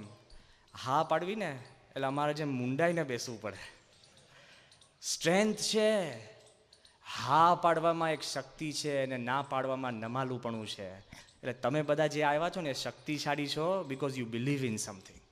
શ્રદ્ધા રાખવી પડે, અને શ્રદ્ધા રાખો એટલે તમારે એને પુરવાર કરવી પડે. પણ પ્રશ્ન ક્યાં છે? આ દુનિયામાં આપણો જો એક મોટો દેખીતો પ્રશ્ન હોય ને, ઇમ્બેલેન્સ છે. આ સમજશું ને એટલે ખ્યાલ આવશે. અત્યારની જે આપણી દુનિયા છે ને એ તર્ક પ્રધાન છે. સ્કૂલે પણ ભણતા હો ને એટલે તાર્કિક જ વાત આવે. 1+1 એટલે 2, 2+2 એટલે 3, 4, 4+4 એટલે 8. તાર્કિક દુનિયા છે. બધું જ એના આમાં પેલા ચોખંડામાં ગોઠવાયેલી હોય. અને એવું કંઈ શીખવાડતા જ નથી કે એક જુદું ગણિત છે. એવું ગણિત છે કે 1 ઇઝ ગ્રેટર દેન 64. છે કે નહીં? ચેસ રમવા બેસો અને તમારા બધા પેંદા ને બધું ખવાઈ જાય, પણ રાજા જો જાય ને તો 64 ખલાસ થઈ ગયા કે નહીં? જો ચેસનું ગણિત જુદું છે, 1 ઇઝ ગ્રેટર દેન 64. અને ઝાડનું ગણિત જુદું છે. બધા જ પાંદડાઓને, લાખો પાંદડાઓને તમે પાણી નાખો, પણ તમે મૂળમાં પાણી નાખો તો શું થયું? 1 ઇઝ ગ્રેટર દેન 1,000,000. થયું કે નહીં? જો આ દુનિયાનું ગણિત જુદું છે ભાઈ, વિચારજો. ખાલી ગણિતના દાખલા નહીં ગણતા, જો કે એ પણ ગણજો, કારણ માર્ક્સ નહીં આવે પાછા. બેવ કરવાનું છે. પણ મારે તમને એ કહેવું છે કે એક દુનિયા છે, કે થોડી ઘણી તર્કથી જુદી દુનિયા છે. પણ પ્રશ્ન ક્યાં છે? આપણે જે યુગમાં રહે છે ને, તર્ક પ્રધાન, વિચારો તાર્કિક, વાતો તાર્કિક, અભ્યાસક્રમ તાર્કિક. અને અત્યારે જે કમ્પ્યુટરની દુનિયા આવી એટલે 0 1 0 1 0 1 0 1 બાઇનરી સિસ્ટમ. એ માણસનો પ્રશ્ન શું છે ખબર છે? મને જે મૂંઝવણ છે, લોકો એવું કહે છે ને કે હવે ભવિષ્યમાં એવા કમ્પ્યુટર આવશે કે one day computers will begin to think like human beings. બરાબર ને? કહે છે ને કે એવા કમ્પ્યુટર આવશે કે માનવ જેવો વિચાર કરતા થશે. પણ મને લાગે છે વધારે મોટો પ્રશ્ન એ છે કે not that computers will begin to think like human beings, but human beings will begin to think like computers. શાંતિથી સમજજો ઘરે જઈને. બહુ મોટો જોખમ છે કે જ્યારે મનુષ્ય છે ને કમ્પ્યુટરની જેમ વિચાર કરવા મળશે ને કે કોઈ મને ચાંપ દાપે પછી જ બોલું. ખ્યાલ આવ્યો ને? કે કાંઈ પણ કહો કે મને ઓપ્શન આપો. પરીક્ષામાં તો આપે છે તોય નથી આવડતા ઓપ્શન. કમ્પ્યુટરની જેમ વિચાર કરતા થશો ને ત્યારે જોખમ જાજુ છે. કેમ ખબર છે? કે અત્યારે જે દુનિયા તર્કમાં જે આગળ વધે છે ને, એટલે વધારે સજાગ થજો. કેવી આગળ વધે છે? તો યાદ રાખજો કે માનવે શું મેજિક રચ્યું છે તર્કથી જ. કમ્પ્યુટર શું છે? સર્કિટ્સ. સર્કિટ શેની બનેલી છે? Silicon chips. બરાબર ને? સિલિકન ચિપ્સ કેમ કે છે? કારણ કે બની શેની છે? સિલિકા. સિલિકા એટલે રેતી ને, બરાબર ને? તો કમ્પ્યુટર સિલિકન ચિપ્સ સિલિકા એટલે રેતીના કણમાંથી બનેલા કમ્પ્યુટર છે. હવે જોજો, વિચાર તો કરો. તમારા પગ નીચે ચગદાતી રેતી, એને માણસે પરિવર્તન કરીને એવું બનાવ્યું કે તમારા ભેજા કરતાં વધારે યાદ રાખી શકે એવી ચમત્કાર કરી. રેતી, a grain of sand can begin to think more than a human being. શું રચના કરી છે! આખું આમ મેજિક ફરી ગયો એવું લાગે છે. પણ હજુ તો ત્યાં પત્યું નથી. હવે જે દુનિયા આવે છે ને થોડાક સમયમાં, સ્માર્ટ હોમ્સ એટલે કે માણસ પોતાના ઘરમાં જાય અને માણસની અમુક પ્રકૃતિ હોય નહીં, સીધો ઘરમાં જાય પહેલો પંખો જ ચાલુ કરે, કોકને એવું હોય કે સોફા ગળી બેસે, કોકને એમ પહેલી બારી ખોલે, ઘણાને એવી પ્રકૃતિ હોય છે. હા, નાની નાની વસ્તુ. એટલે તમે તમારા ઘરમાં જાઓ ને એટલે એક પિન પહેરી લેવાની, તમારે પિન, એ પિન એટલે તમે જેવી સિટિંગ રૂમમાં જાઓ ને એટલે કમ્પ્યુટર નક્કી કરે, ઓ પેલો આવ્યો એટલે પંખો ચાલુ કરે, બારી ખુલી જાય અને લાઇટ ટેબલ લેમ્પ શરૂ થઈ જાય. તમે ફરતા ફરતા રસોડામાં પાણી પીવા જાઓ ને એટલે કમ્પ્યુટર ચેક કરતો હોય તમે પિન પહેરી છે ને, એ તરત જ જેવા જાઓ ને એટલે ઠંડો ગરમનો નક્કી થઈને એટલું જ હુંફાળું પાણી નીકળે. લે તમારે આમ દર વખત ટેસ્ટ કરવું પડે ને, આમ ગરમ ઠંડુ, પછી આમ હાથ ઊંચો લેવો પડે ને, બધું બહુ ધંધે લાગી જતા હોય છે. કાંઈ જ ચિંતા નહીં. તમને એમ હોય કે મારે હવે બેડરૂમમાં જવાનું હોય તો બેડરૂમમાં તમને કેટલી લાઇટ ડલ જોઈએ છે, અને ઘણાને છે ને 10 મિનિટ પછી જ ઊંઘ આવે, એટલે જાણી જોઈને 10 મિનિટ પછી જ લાઇટ બંધ થાય. લે કમ્પ્યુટર નક્કી કરે. એ તો ઠીક છે, પણ તમારા ઘરમાં જાઓ ને તો દરેક ખૂણે ફોન હોય અને મેઇન ટેલિફોન એક્સચેન્જ હોય. એ ટેલિફોન એક્સચેન્જની અંદર તમારું નામ બોલે તો તમે જ્યાં હોય ને ત્યાં જ ઘંટડી વાગે. સમજ્યા? એટલે તમે ફરતા ફરતા જે ખૂણામાં બેસો ને તમારી નજીક જે ફોન વાગે ને તમારો જ હોય. ઘરમાં ઘણું જીવન છે ને બીજાના ફોન જવાબ આપવામાં જ જતું હોય છે, અને આપણને લાગે આપણે બિઝી છે. 90% બીજાનું તંત્ર ચાલતું હોય છે. આ ખાલી ફોલ્સ બધું આપણે આમ છે ને મેકઅપ જેવું છે, પણ આના જેવું છે. પણ કેવું તંત્ર! તમે એકદમ ફરતા ફરતા રસોડામાં ગયા તો જે ઘંટડી વાગે ને તમારી જ હોય. લો કમ્પ્યુટર નક્કી કરે કે તમને તકલીફ ઓછી થવી. આ તો હજુ બરાબર. સ્માર્ટ મશીન્સ આવી ગયા, એટલે વોશિંગ મશીન્સ પણ સ્માર્ટ. કેવા સ્માર્ટ મશીન્સ ખબર? પહેલાં તો આપણા ઘરના બધા બહેનોને બાઈઓને આપણી બધા જે કુટુંબીઓ હતા એ લોકોએ ટીપી ટીપીને કપડાં આપણા સાફ કરે અને મહેનત કરે. હવે વોશિંગ મશીન, કપડાં તમે એમાં નાખો ને પછી એ પ્રમાણે તમે બધું એડજસ્ટ કરો, એમાં પછી પાવડર નાખીને ગરમ પાણી નાખીને વોશ થાય. પણ લોકોને ટાઈમ ક્યાં છે? એટલે હવે કેવા ખબર? Smart washing machine. એટલે તમે કપડું નાખો ને અંદર, એટલે વોશિંગ મશીન નક્કી કરે કે આ ઊનનું છે, નાયલોનનું છે, ટેરેલિન છે કે અડધું ટેરેલિન અડધું નાયલોન, કે આ ઊનનું છે ને ચઢી જાય એવું છે. તમારે ના નક્કી કરવાનું કે આ પેન્ટ ચડી જશે કે નહીં, નાખી જ દેવાનું. મશીન નક્કી કરે, એ પ્રમાણે ગરમ પાણી કરે, એ પ્રમાણે પાવડર નાખે, એ પ્રમાણે આખું બધું ધોવાઈને તૈયાર થાય. મશીન નાખીને જતું રહેવું.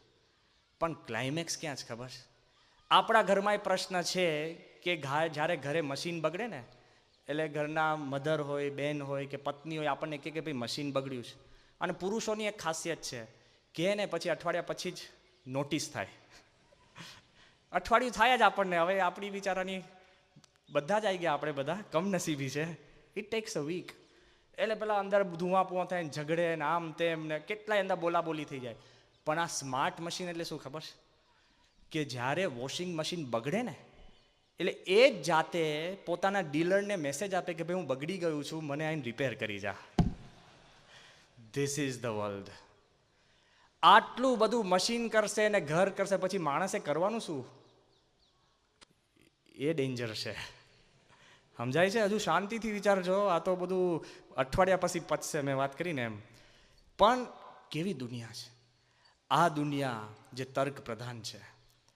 અને જેનેટિક એન્જિનિયરિંગમાં તો ક્યાં આગળ વધી ગયા કે હવે તમારે એવું ચિંતા નહીં, તમને તમારો કાન ન ગમે ને તો ઉંદરડાની પીઠ ઉપર તમારો જ કાન ઉગાડીને ફિક્સ કરી શકશો. લે રોજ લોકો કાન બદલતા થઈ જશે. ડેન્જર છે. I am talking about the next 10-15 years. કોઈ કલ્પના નથી કરતો, બધું જ એના અભ્યાસ કરીને વાત કરીએ છીએ. કદાચ તમને એવું લાગે કે મારી આ ચામડી બરાબર નથી, તો તમે ભૂંડના બેક ઉપર તમારા જ જેવી ચામડી ઉગાડીને તમે અંદર પેસ્ટ કરી શકશો. લો કોઈને લાખું થયું હોય, ડાઘો થયો હોય, અહીંયા આગળ ખીલ થયો હોય, બધું વાંધો નહીં આવે. ક્યાં સુધી જેનેટિક એન્જિનિયરિંગ પહોંચ્યું છે કે હવે છે ને તમારે કોઈ આ પાવડર પફ આ પછી પરફ્યુમ આફ્ટર શેવ લગાડવાની જ જરૂર નથી. કેમ? એ કે છે કે ઘણાને છે ને બોડી ઓડર હોય, વાસ બહુ આવતી હોય બગલમાં કે કાનમાં કે આંખે ગમે ત્યાં, તો એ કે છે કે તમારે સ્કિન સ્પેશિયલિસ્ટ પાસે જવાનું. પછી શું કરવાનું ખબર? એ કે મને બહુ વાસ આવે છે, એટલે તમે હાથ ઊંચો કરો ને, એ એક જ સેલ ગુલાબનો તમારા બગલમાં નાખી દે ને, જિંદગીભર ગુલાબની વાસ લો. જ્યારે કોઈ અગરબત્તી જરૂર નહીં, કોઈ પરફ્યુમ જરૂર નહીં. આ થશે, ચિંતા નહીં કરતા, તમારા યુગમાં જ થશે. અમારામાંથી ઘણા કદાચ હાજર નહીં હોય, પણ થશે. પણ આ બધું થશે. સુપર કમ્પ્યુટર આવશે. Great discoveries in genetic engineering. તર્ક ખૂબ આગળ વધશે. પણ ફરીવાર હું તમને જે વાત ઉપર લાવું છું એ સાંભળજો. એક વસ્તુ છે કે તર્ક પહોંચી શકતું નથી. ઇમ્પોર્ટન્ટ છે. કેમ કે એક પુસ્તક મેં વાંચી હતી, the human history of the human mind. મનનો સંપૂર્ણ ઇતિહાસની એક પુસ્તક છે, લગભગ છે ને 450 પાનાની પુસ્તક છે, the history of the human mind. એ પુસ્તક શરૂઆત કેનાથી થાય છે કે એક દિવસ એવો આવશે કે એવી ગાડી બનશે કે જાતે ડ્રાઈવ થાય. માણસે ખાલી બેસવાનું જ. તમે ખાલી ગાડીને કહો કે ભાઈ મારે ફલાણા ત્યાં અહીંયા ટાઉન હોલ પહોંચવું છે, તો અહીંથી પાછી રિવર્સ થાય. આગળ બીજી ગાડી હોય તો ઊભી રહે, આમ ઘર કંઈ નામ નહીં, બૂમ એવું નહીં, શાંતિથી ઊભી રહે. રસ્તામાં જતી હોય તો બીજી ગાડીને સાઈડ આપે. તમારે સૂઈ જ જવાનું. અને કદાચ બમ્પ આવે તો ધીરી થાય. ખ્યાલ આવ્યો ને? અને કદાચ જે કાંઈ વ્યવસ્થા હોય બધી જ રીતે ગાડી જ કમ્પ્યુટર થ્રુ બધું એ ચાલે, માણસની જેમ જ ચલાવે. અને લાલ લાઇટ આવે તો ઊભી રહે. આ પુસ્તકમાં લખ્યું, સાંભળજો, કે આ ગાડી બધું જ કરશે, પણ એક નાનો ભેદ રહેશે. શું ખબર છે? કે લાલ લાઇટ આવે ત્યારે ગાડી ઊભી રહેશે, પણ લાલની લીલી લાઇટ થાય અને માણસના મનમાં જે આનંદ થાય ને એ ગાડીને આનંદ થશે. સમજ્યા? The omega effect. એ એવું કે છે કે કમ્પ્યુટર માણસ જેવા થશે, પણ માણસ જેવો આનંદ જિંદગીમાં ભોગવી શકશે નહીં. You have a right. આપણે બધા હકોની વાત કરીએ છીએ ને, બૂમા બૂમ કે અમે વિદ્યાર્થી હક, એ બધા હક છે. તમારો જિંદગીમાં પહેલો હક હોય ને તો આનંદિત રહેવું. It is your birthright. દિવસમાં એમને એમ તમે વગર પ્લાસ્ટિક સર્જરીએ મોઢું બગાડીને ફર્યા કરો છો. Live happily. તમારો બર્થ રાઇટ છે. તર્ક અને વિજ્ઞાન એ કોઈ દિવસ તમારા સુખમાં ભાગીદાર થઈ શકે એમ છે જ નહીં. Enjoy your self. You have that power. આપણી પાસે આ શક્તિ છે સુખી થવાની. એ એક દુનિયા છે. આપણી પાસે એક શક્તિ છે. There is a world of values. મૂલ્યો. કમ્પ્યુટરમાં તો નક્કી હોય ને, કમ્પ્યુટર તંત્ર કે મૂલ્યો ના જોઈ શકે. હા, ત્યાં ફ્રાન્સની અંદર કમ્પ્યુટર દ્વારા દર્દીઓને છે ને દવા આપતા હતા. હવે દર્દીની સાઇઝ બદલાઈ ગઈ ને તોય ડોઝ તો સરખો જ ઠપકાર્યા કરે. ઉપડી જાય ને, હે, મોટી પાઇપલાઇન વાળો હોય ને પછી નાની પાઇપલાઇનની એને મળી જાય, ઉપડી જાય કે નહીં? તો 2-3 પેશન્ટ ઉપડી ગયા. લે કે કમ્પ્યુટરને ક્યાં એવી સાઇઝ ખબર પડતી હતી? જો, એને કોઈ મૂલ્યો નથી. હમણાં જ મેં વાત વાંચી હતી કે એક બિચારો સામાન્ય માણસ આપણા જોડે કમ્પ્યુટરાઇઝડ ઇલેક્ટ્રિસિટી બિલ થઈ ગયું, અને દર વખતે છે ને બિલ ભરી આવે તો એનું નામ છે ને લાલ બુકમાં આવે કે તું બિલ નથી ભરતો, બિલ નથી ભરતો. એટલે રેડ પાડી. પેલો કે ભાઈ મેં બિલ ભર્યા છે, કોઈ પ્રશ્ન નથી, આ જો બિલના નમૂના. એ કે પણ તો તું કેમ તું આ લાલમાં છે કે તું ભરતો નથી? પ્રશ્ન શું થતો ખબર? કે બિલ ભર દે ને. પછી એને કમ્પ્યુટર એક બિલ મોકલતું. પેલો કે કયા બિલ મોકલે? તે ભર્યા, તે દેખાડ્યું ને બિલ. કમ્પ્યુટર એને બિલ મોકલે 0000. હવે 0000 એટલે ભરવાનું હોય કાંઈ? તો ના ભરે તો ગુનામાં આવી ગયો. કેમ? પેલો કે આનો ઉદ્ધાર સુધી કે એક જ ઉદ્ધાર છે, તું ચેક બનાવ. શેનો? 0000 અને આપી આવ. તો કમ્પ્યુટર કે ઓકે, નો પ્રોબ્લેમ. લે, આ દુનિયા છે 0000નું છે. આમ તેમ બધું ગોઠવવા જાઓ, પણ કોઈ દિવસ તર્ક અને કોઈ દિવસ વિજ્ઞાન તમારા સુખમાં, તમારા મૂલ્યમાં ભાગીદારી ભોગવી જ નથી શકતા. સુખ તાર્કિક નથી. યાદ રાખજો. તમારા મિત્રોએ પાર્ટી બોલાવી હોય ને, સમજો, તમારા જ મિત્રો પાર્ટી બોલાવે ને તમે અંદર જાઓ, 100 મિત્રો હાજર છે, પણ તમને જે બહુ મનપસંદ મિત્ર છે એ જ તમારી સામે ન બોલે ને તો શું થાય? ઝેર થઈ જાય કે નહીં? હારું કે આ બોલતો નથી, પણ પેલા 99 બોલે છે ને એ કે ના ભલે ને બોલે પણ આ નથી બોલતો. લે, આપણું સુખ દુઃખ છે ને એક વ્યક્તિ ઉપર હોય. અરે સારામાં સારું સૂટ પહેરીને તમે બહાર નીકળો ને, કોકે એટલું જ કરવા જોઈએ કે ટાઈ મેચિંગ નથી. લે, આખો દિવસ દુઃખી. ટાઈ ઉપર સુખ દુઃખના લેણા લેવાય. નાની જ વસ્તુ, ખાલી આમ જ. અરે એક નાનો ખીલ હોય ને, મહિનો બગાડે. વાંસા પર ગુમડું થયું વાંધો ને, નાક ઉપર ખીલ થાય ને તો આખો દિવસ બિચારો દુઃખી ફરે. લે, કેવો પ્રશ્ન છે. જો સુખ દુઃખ છે ને તાર્કિક નથી. સુખ દુઃખ લાગણી ઉપર છે અને લાગણી તાર્કિક નથી, એક દુનિયા છે. એમ મૂલ્યો પણ છે ને તાર્કિક નથી.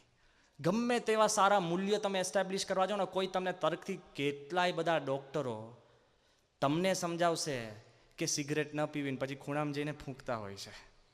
ખ્યાલ આવ્યો ને? કેટલાય માણસો. દુર્યોધન શું કહેતો કે જાનામી ધર્મમ ન ચમે નિવૃત્તિ, એક જાનામી અધર્મમ ન ચમે નિવૃત્તિ, જાનામી ધર્મમ ન ચમે પ્રવૃત્તિ. કે હું અધર્મ શું છે ને ધર્મ શું છે બધું જ જાણું છું, હું કથા કરી શકું એમ છું, પણ યાર ચલાતું નથી. એ ચાલુ ને એ તર્કથી ઉપરની વાત છે. જય કૃષ્ણ મૂર્તિ તમે નામ સાંભળ્યું હશે, બહુ તાર્કિક હતા અને તત્વજ્ઞાની, અને એના તર્ક એટલે એકદમ સોલિડ. એના ઉપર જીવન લખનાર એક માણસે લખ્યું કે હું જય કૃષ્ણ મૂર્તિ પાસે ગયો છો, સાંભળજો, અને એમને મેં પૂછ્યું કે હું લગ્ન કરું કે શુડ આઈ ગેટ મેરીડ? એટલે જય કૃષ્ણ મૂર્તિએ શું કીધું? નો. એટલે તરત જ એને પૂછ્યું કે પણ હું કેમ લગ્ન ન કરું? તો એને જવાબ જે આપ્યો ને તાર્કિક જવાબ છે એ કે if you do get married and you don't get married to the most beautiful woman on this world, your mind will go elsewhere. એ કે જો તું લગ્ન કરીશ અને અતિ રૂપવાનમાં રૂપવાન સ્ત્રી જોડે તું લગ્ન નહીં કરે ને તો તારું મન બીજે જશે. એટલે પેલો એ હોશિયાર હતો ને, એ કે હું અતિ રૂપવાનમાં રૂપવાનની બાઈ જોડે હું લગ્ન કરું તો એ કે તો એ બીજે જશે. ટૂંકું ટચ. એટલે ભાઈ સાહેબ કરતા નહીં તોય કરશો, વાંધો નથી. પણ જો શું કહેવું, આ લેખક લખે છે કે તાર્કિક રીતે એને મને સમજાવી દીધું ને તોય મેં લગ્ન કર્યા. અને પ્રમુખ સ્વામી મહારાજ એને અમને 700 સંતોને કોઈ તાર્કિક ઉપદેશ નથી આપ્યો, પણ શ્રદ્ધાથી 700 ને બ્રહ્મચર્ય પડાવે છે. એ શક્તિ છે. શ્રદ્ધાની જે તાકાત છે ને, it is one step beyond તર્ક. શ્રદ્ધાની તાકાત છે. અરે તર્કે કરીને તો હું બધું જ આકાશ પાતાળ એક કરી શકું. આ ખાલી દ્રષ્ટાંત આપવા, દ્રષ્ટાંત સાંભળજો, કોઈ યાદ રાખતા નહીં અને બહાર જઈને કહેતા નહીં કે આ બ્રહ્મવિહારી સ્વામી આપ્યું છે. કેમ કે ઇંગ્લેન્ડમાં 1962ની સાલમાં, અમે તો ત્યાં હતા એટલે આખો પ્રસંગ આવ્યો હતો. 1962ની સાલમાં એક કેદી પકડાયો જેનું નામ હતું રોજર એલર્ટન. જ્યારે પત્રકાર એની પાસે એનો ઇન્ટરવ્યૂ લેવા ગયા ને ત્યારે પેલા કેદીને કીધું કે તમારું નામ એ કે રોજર એલર્ટન. એ કે તમે આમ તો ક્રિમિનલ, તમારું નામ લખું તો વાંધો નહીં ને કે તમે ક્રિમિનલ છો? એ કે ના ના ના ના ના, ક્રિમિનલ નહીં લખતી. પેલી બાઈ હતી કે કેમ? એ કે પ્રોફેશનલ ક્રિમિનલ લખજે. પેલી કે આ તો ખડ્ડું જ છે યાર, કે પ્રોફેશનલ ક્રિમિનલ. એ કે પણ ભેદ શું પ્રોફેશનલ ક્રિમિનલ ને ક્રિમિનલમાં? એ કે ક્રિમિનલ એને કહેવાય કે જેને ગુનો કર્યો હોય ને પછી એને અંતરમાં રંચ રહેતો હોય કે હારું ભૂલ થઈ ગઈ, પકડાઈ ગયો. અને પ્રોફેશનલ ક્રિમિનલ એટલે શું ખબર છે? ગુનો કર્યો પછી પણ એના અંતરમાં રંચ ના હોય ને એ પ્રોફેશનલ કહેવાય. એટલે મારું પ્રોફેશનલ લખજે તું. સારું, વાંધો નહીં. પછી એને પ્રશ્ન પૂછે છે, એ કે પણ તમે કેમ ગુના કરો છો? એ કે જોબ બાય ચોઇસ છે, કે મેં પસંદ કરીને આ મારો કેરિયર બનાવી છે. લે પેલી બાઈ કે રે આવી રીતના કોઈના પૈસા લઈ લેવા એ કે કેરિયર કહેવાય? એ કે આ દુકાનો ખોરીને લોકો બેઠા છે શું કરે છે? બીજાના જ પૈસા લે છે ને. એ કે હા એ તો બરાબર. એ કે એના કરતાં સચ્ચાઈ વાળો હું છું. કેમ? એ કે દુકાનદાર તો દંભ કરે છે, માલ લે 50 રૂપિયાનો અને લોકો પાસે 100 રૂપિયામાં વેચે છે. એ તો જુઠ્ઠું બોલીને પૈસા લે છે. હું તો એને સાચું જ કહું છું કે ખિસ્સામાં જે હોય આપી દે. હજુ સાંભળજો, હજુ તો પત્યું નથી. એ કે હું તો સત્યવાદી છું, કે સાચું કહીને કહું છું. હું કોઈને દંભ નથી કરતો. કે દંભ તો છે ને આ દુનિયાના લોકો કરે છે. એ કે ભાઈ સાહેબ કે આવું કાપડ મળે નહીં ને 50 નહીં 80 100 200માં આવ્યું છે ને તને 100માં વેચું છું, બધા જ જૂઠું બોલતા હોય. એ કે હું તો સત્યવાદી. એ કે બરાબર ભાઈ, તમે સત્યવાદી છો, પણ તમને કદાચ કોઈક પૈસા ન આપે તો તમે કંઈક એને મારો બારો? એ કે હા, અગાઉથી કહી જ દઉં છું કે આપ નીકળ મારીશ.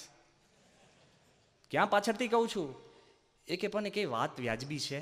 જો આ સાંભળજો. પેલી બહેન એને કહે આ વ્યાજબી વ્યાજ છે કે કોઈને પૈસા માટે મારવા? એ કે કેમ? જોઈ આવો. આપણા દેશના જે સૈનિકો છે ને, એ દેશના સૈનિકો તો દેશ પ્રેમ માટે લડે છે. કે પગાર બંધ કરી દો પછી જો કેટલા રહેશે. કે દેશના સૈનિકોને ઘરે પગાર પહોંચે છે એટલે લડે છે. તો પૈસા માટે બીજાને મારી નખાય, કોઈને કાંઈ લેવા દેવા નહીં. એવા આ તો હું એને વાત કરીને સમજાવીને પછી પતાવું છું. કે એમાં મારે કયો વાંક નથી. પેલી શું કે બેન, કે પણ એવી રીતના તમે મારો, પણ તમે પકડાવો અને પછી તમારે જેલમાં જવું પડે, કે જોબ રિસ્ક.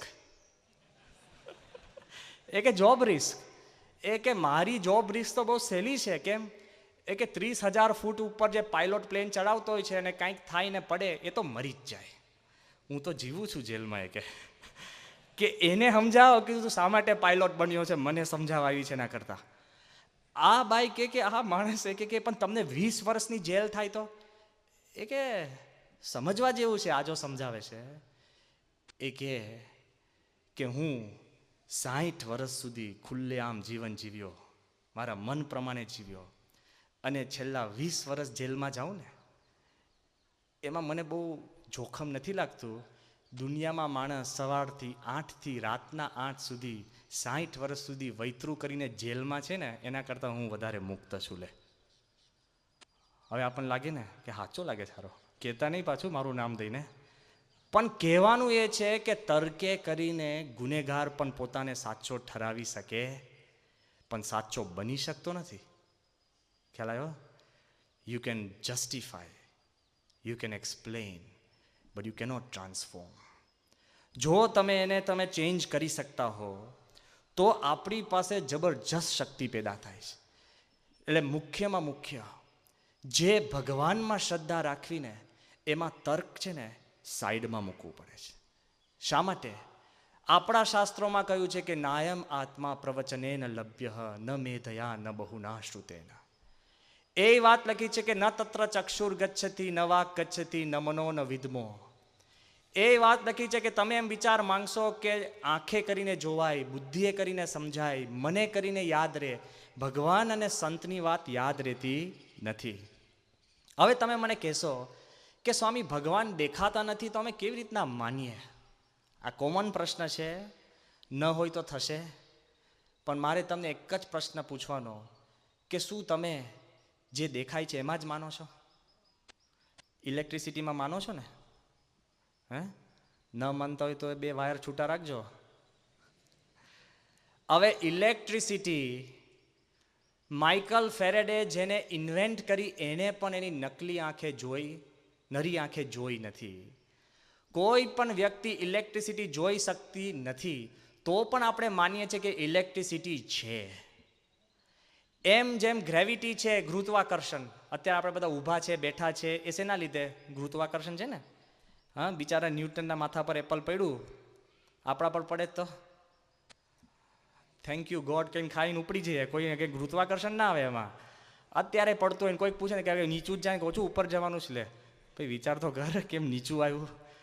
એ ન્યૂટન, એને ગુરુત્વાકર્ષણ નિયમ શોધ્યો, જે નિયમ ઉપર અત્યારે પ્લેનો ઉડે છે, રોકેટો જાય છે, આપણે સ્થિર ઊભા રહીએ છીએ, બધું વાહન વ્યવહાર ચાલે છે. એ ન્યૂટને પણ ગ્રેવિટી જોઈ હતી ખરી? જો નથી જોઈ તોય આપણે માનીએ છીએ કે નહીં? અરે બધા જ મોબાઈલ લઈને ફરે છે, તો આકાશની અંદર, અવકાશની અંદર કેટલા એવા કિરણો છે કે આપણને નથી સંભળાતા, પણ છે ખરા ને. જો હવે માનતા થયા આપણે. ઘણું બધું એવું છે કે દેખાતું નથી, માનીએ છીએ. હવે તમારી જ વાત કરો ને. આપણે સ્વપ્નું દેખાય છે કે નહીં? હવે મૂંઝાતા નહીં. હવે સ્વપ્નું દેખાય છે કે નહીં? હા કે ના? બરાબર ને. ત્યારે સ્વપ્નું દેખાય છે ત્યારે આંખ ખુલ્લી છે કે બંધ? તો મારું કેમનું દેખાય છે? વિચાર કરજો કે એમ વસ્તુ સ્વીકારવું પડે કે એવી બીજી દુનિયા છે જે આ આંખે ન દેખાય પણ બીજી આંખે દેખાય છે ખરી. You need something else, a perception that takes you beyond. સ્વપ્નું દેખાઈ શકતું એ આંખ વગર, તો પછી ભગવાન અને ભગવાનનું અસ્તિત્વના વિચારો પણ આપણને પકડાઈ શકવા જોઈએ. જો તમે ટ્યુન અપ થાવ તો. હજુ આગળ વિચાર કરજો, તમારા પોતાના વિચારો, આપણે કહે ને કે સ્વામી હમણાં વિચાર આવ્યો તો જતો રહ્યો. વિચાર મગજમાં આવે છે ને, પણ તમે એને ચાલતો આવતો જુઓ છો અને ક્યાં ગયો? નહીં, ઘણી વાર સારું હમણાં જ હતું, ગતું રહ્યું, ગુમ થઈ ગયો. તમારો જતો તો પાછો લાવો ને. વિચાર કરજો, ઘણું બધું આપણા સિવાય આપણા ઉપર કૃપાથી પ્રાપ્ત થયેલું છે. પણ જ્યારે માણસ છે ને એ કેફમાં ફરતો હોય ને કે ના ના મને દેખાય એ જ જોવું અને ખબર પડે એ જ સ્વીકારું, અનુભવ થાય. હવે ઘણી બધી વસ્તુ તમે અનુભવ્યું નથી તોય સ્વીકારો છો. ચાલો, કોઈએ મૃત્યુ અનુભવ્યું છે હોય તો પછી એને બાજુ કાઢ લેજો ભાઈ. અહીંયા કરી કેમનો પેસી ગયો પાછો પ્રશ્ન છે.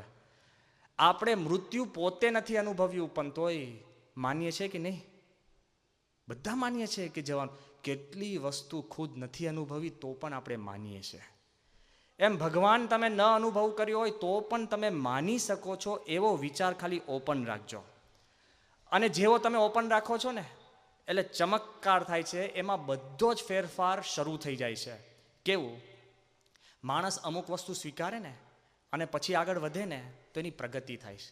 અત્યારે અંગ્રેજી ભાષા શીખવા બેસો ને અને કોઈ કે A B C D E F G H A to Z હોય ને, અને તમે પ્રશ્ન પૂછો A કેમ A છે, B કેમ B, C કેમ C, C ને કેમ A નથી કહેતા અને F ને કેમ G નથી કહેતા?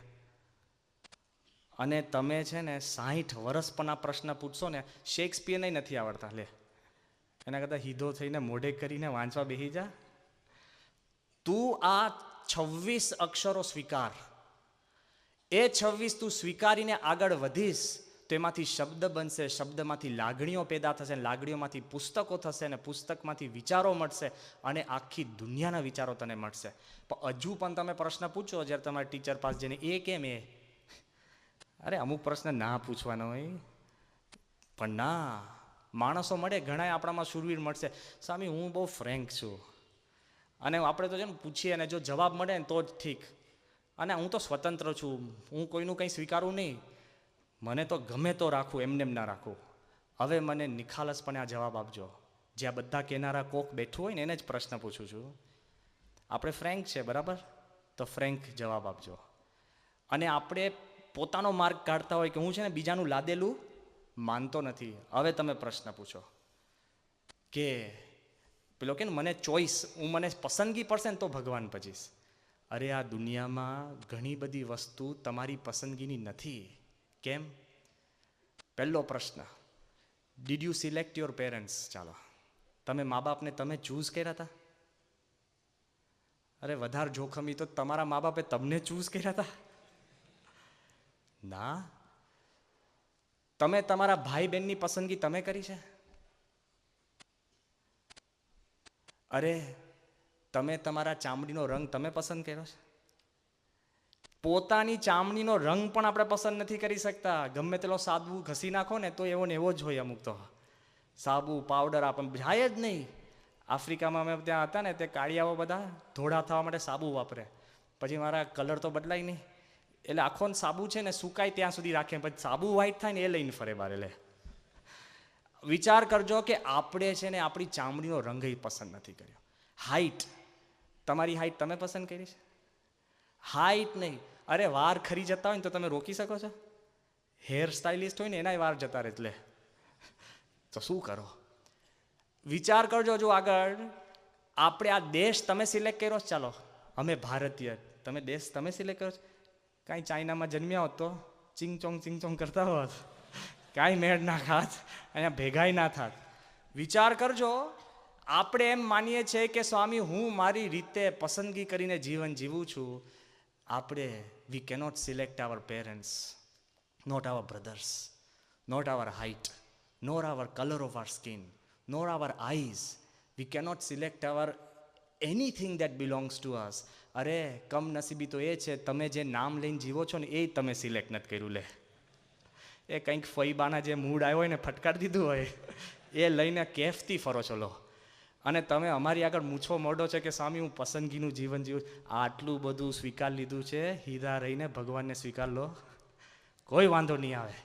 આટલું બધું માણસ જ્યારે સ્વીકારીને ફરતો હોય અને ભગવાનની વાત આવે ત્યારે કે ના હું સિલેક્ટ કરીશ. લે, અરે ભગવાન તમને સિલેક્ટ કરે મોટી વાત છે, આપણી ક્યાં કેપેસિટી છે.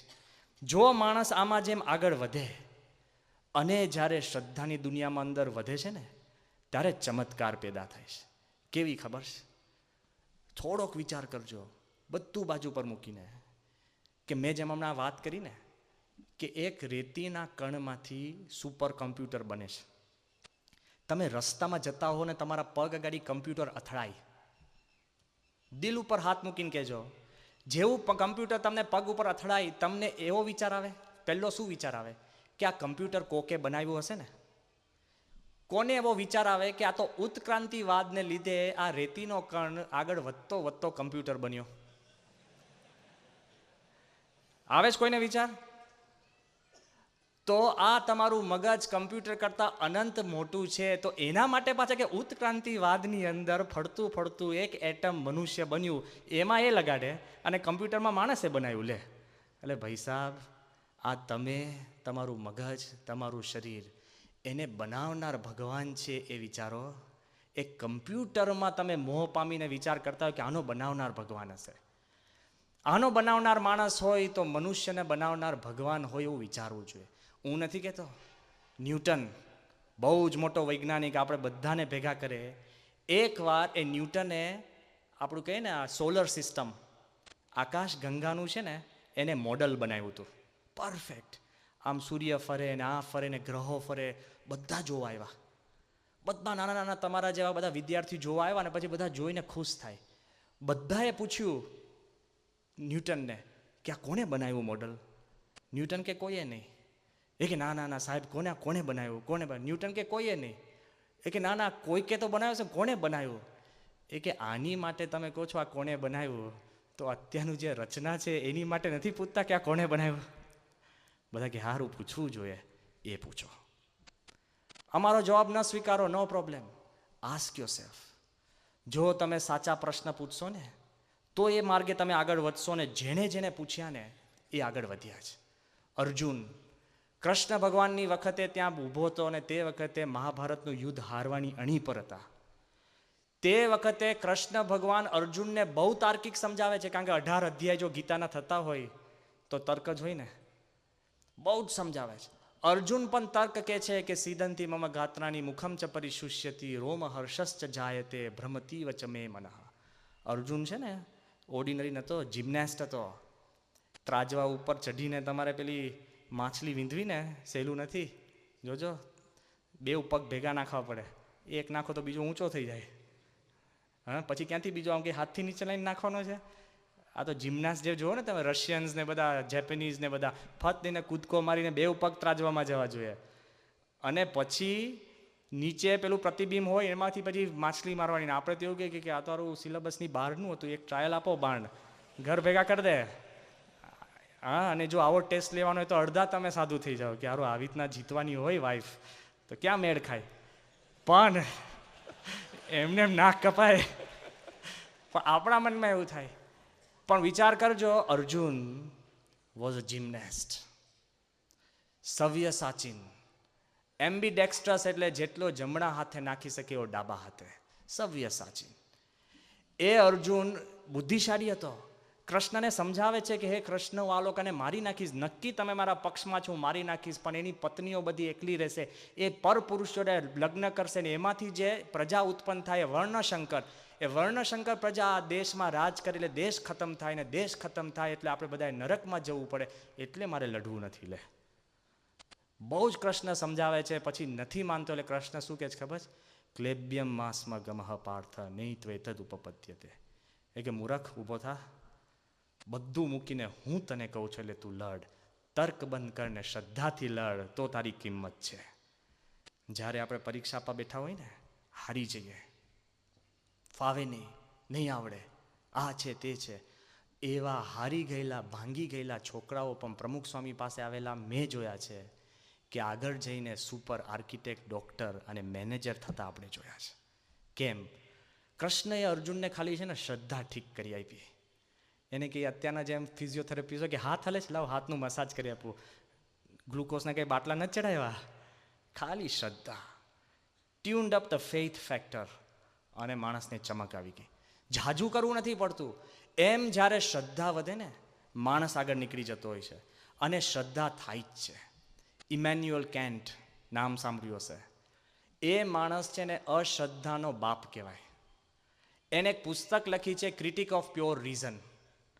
625 પાનાની પુસ્તક છે. એ પુસ્તક, આખી પુસ્તક ભગવાન નથી નથી નથી પુરવાર કરવા માટે જ આખી પુસ્તક લખી છે. અને એનો છેલ્લો ફકરો તમે વાંચો ને, એને શું લખ્યું ખબર છે? કે અત્યારે આ મેં પુસ્તક લખી એને કરીને ભગવાન નથી.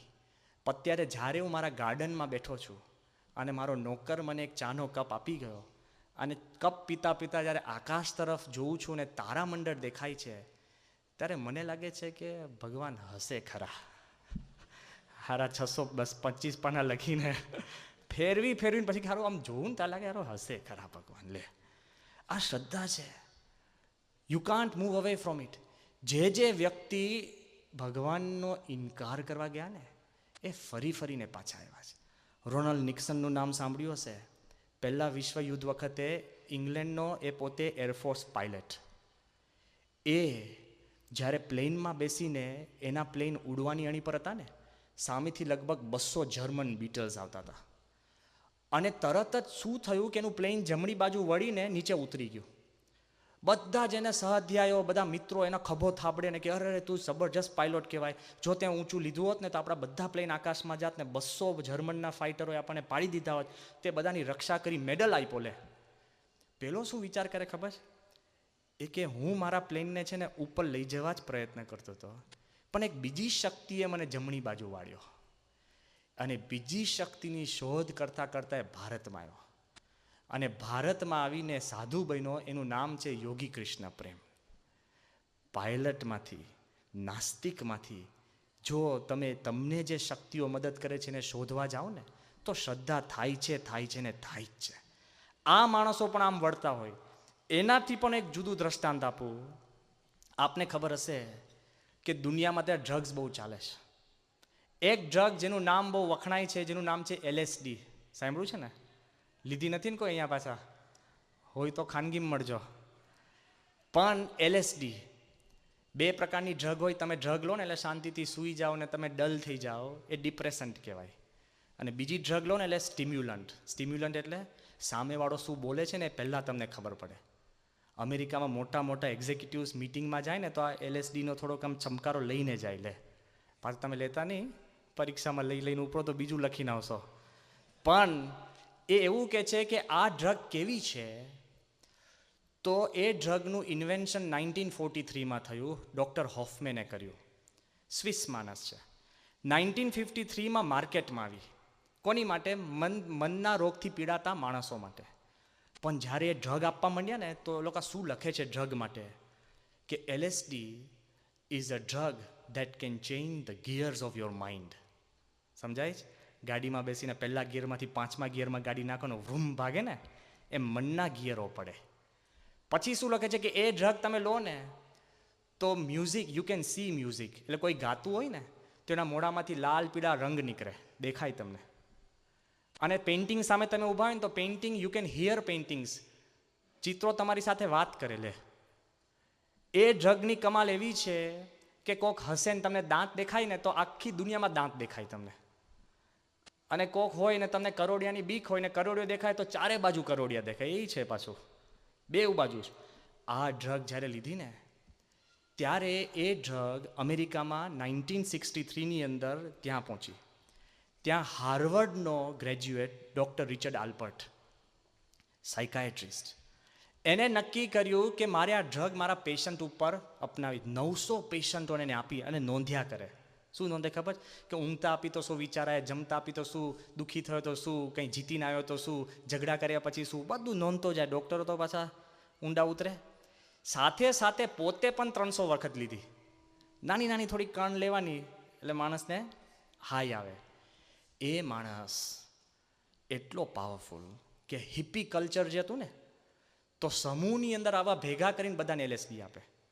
અમેરિકાવાળાએ કોર્ટમાં એની સામે કેસ કર્યો તો કોર્ટમાં જીતી ગયો. એનો બીજો મિત્ર હતો ટિમથી લિયરી.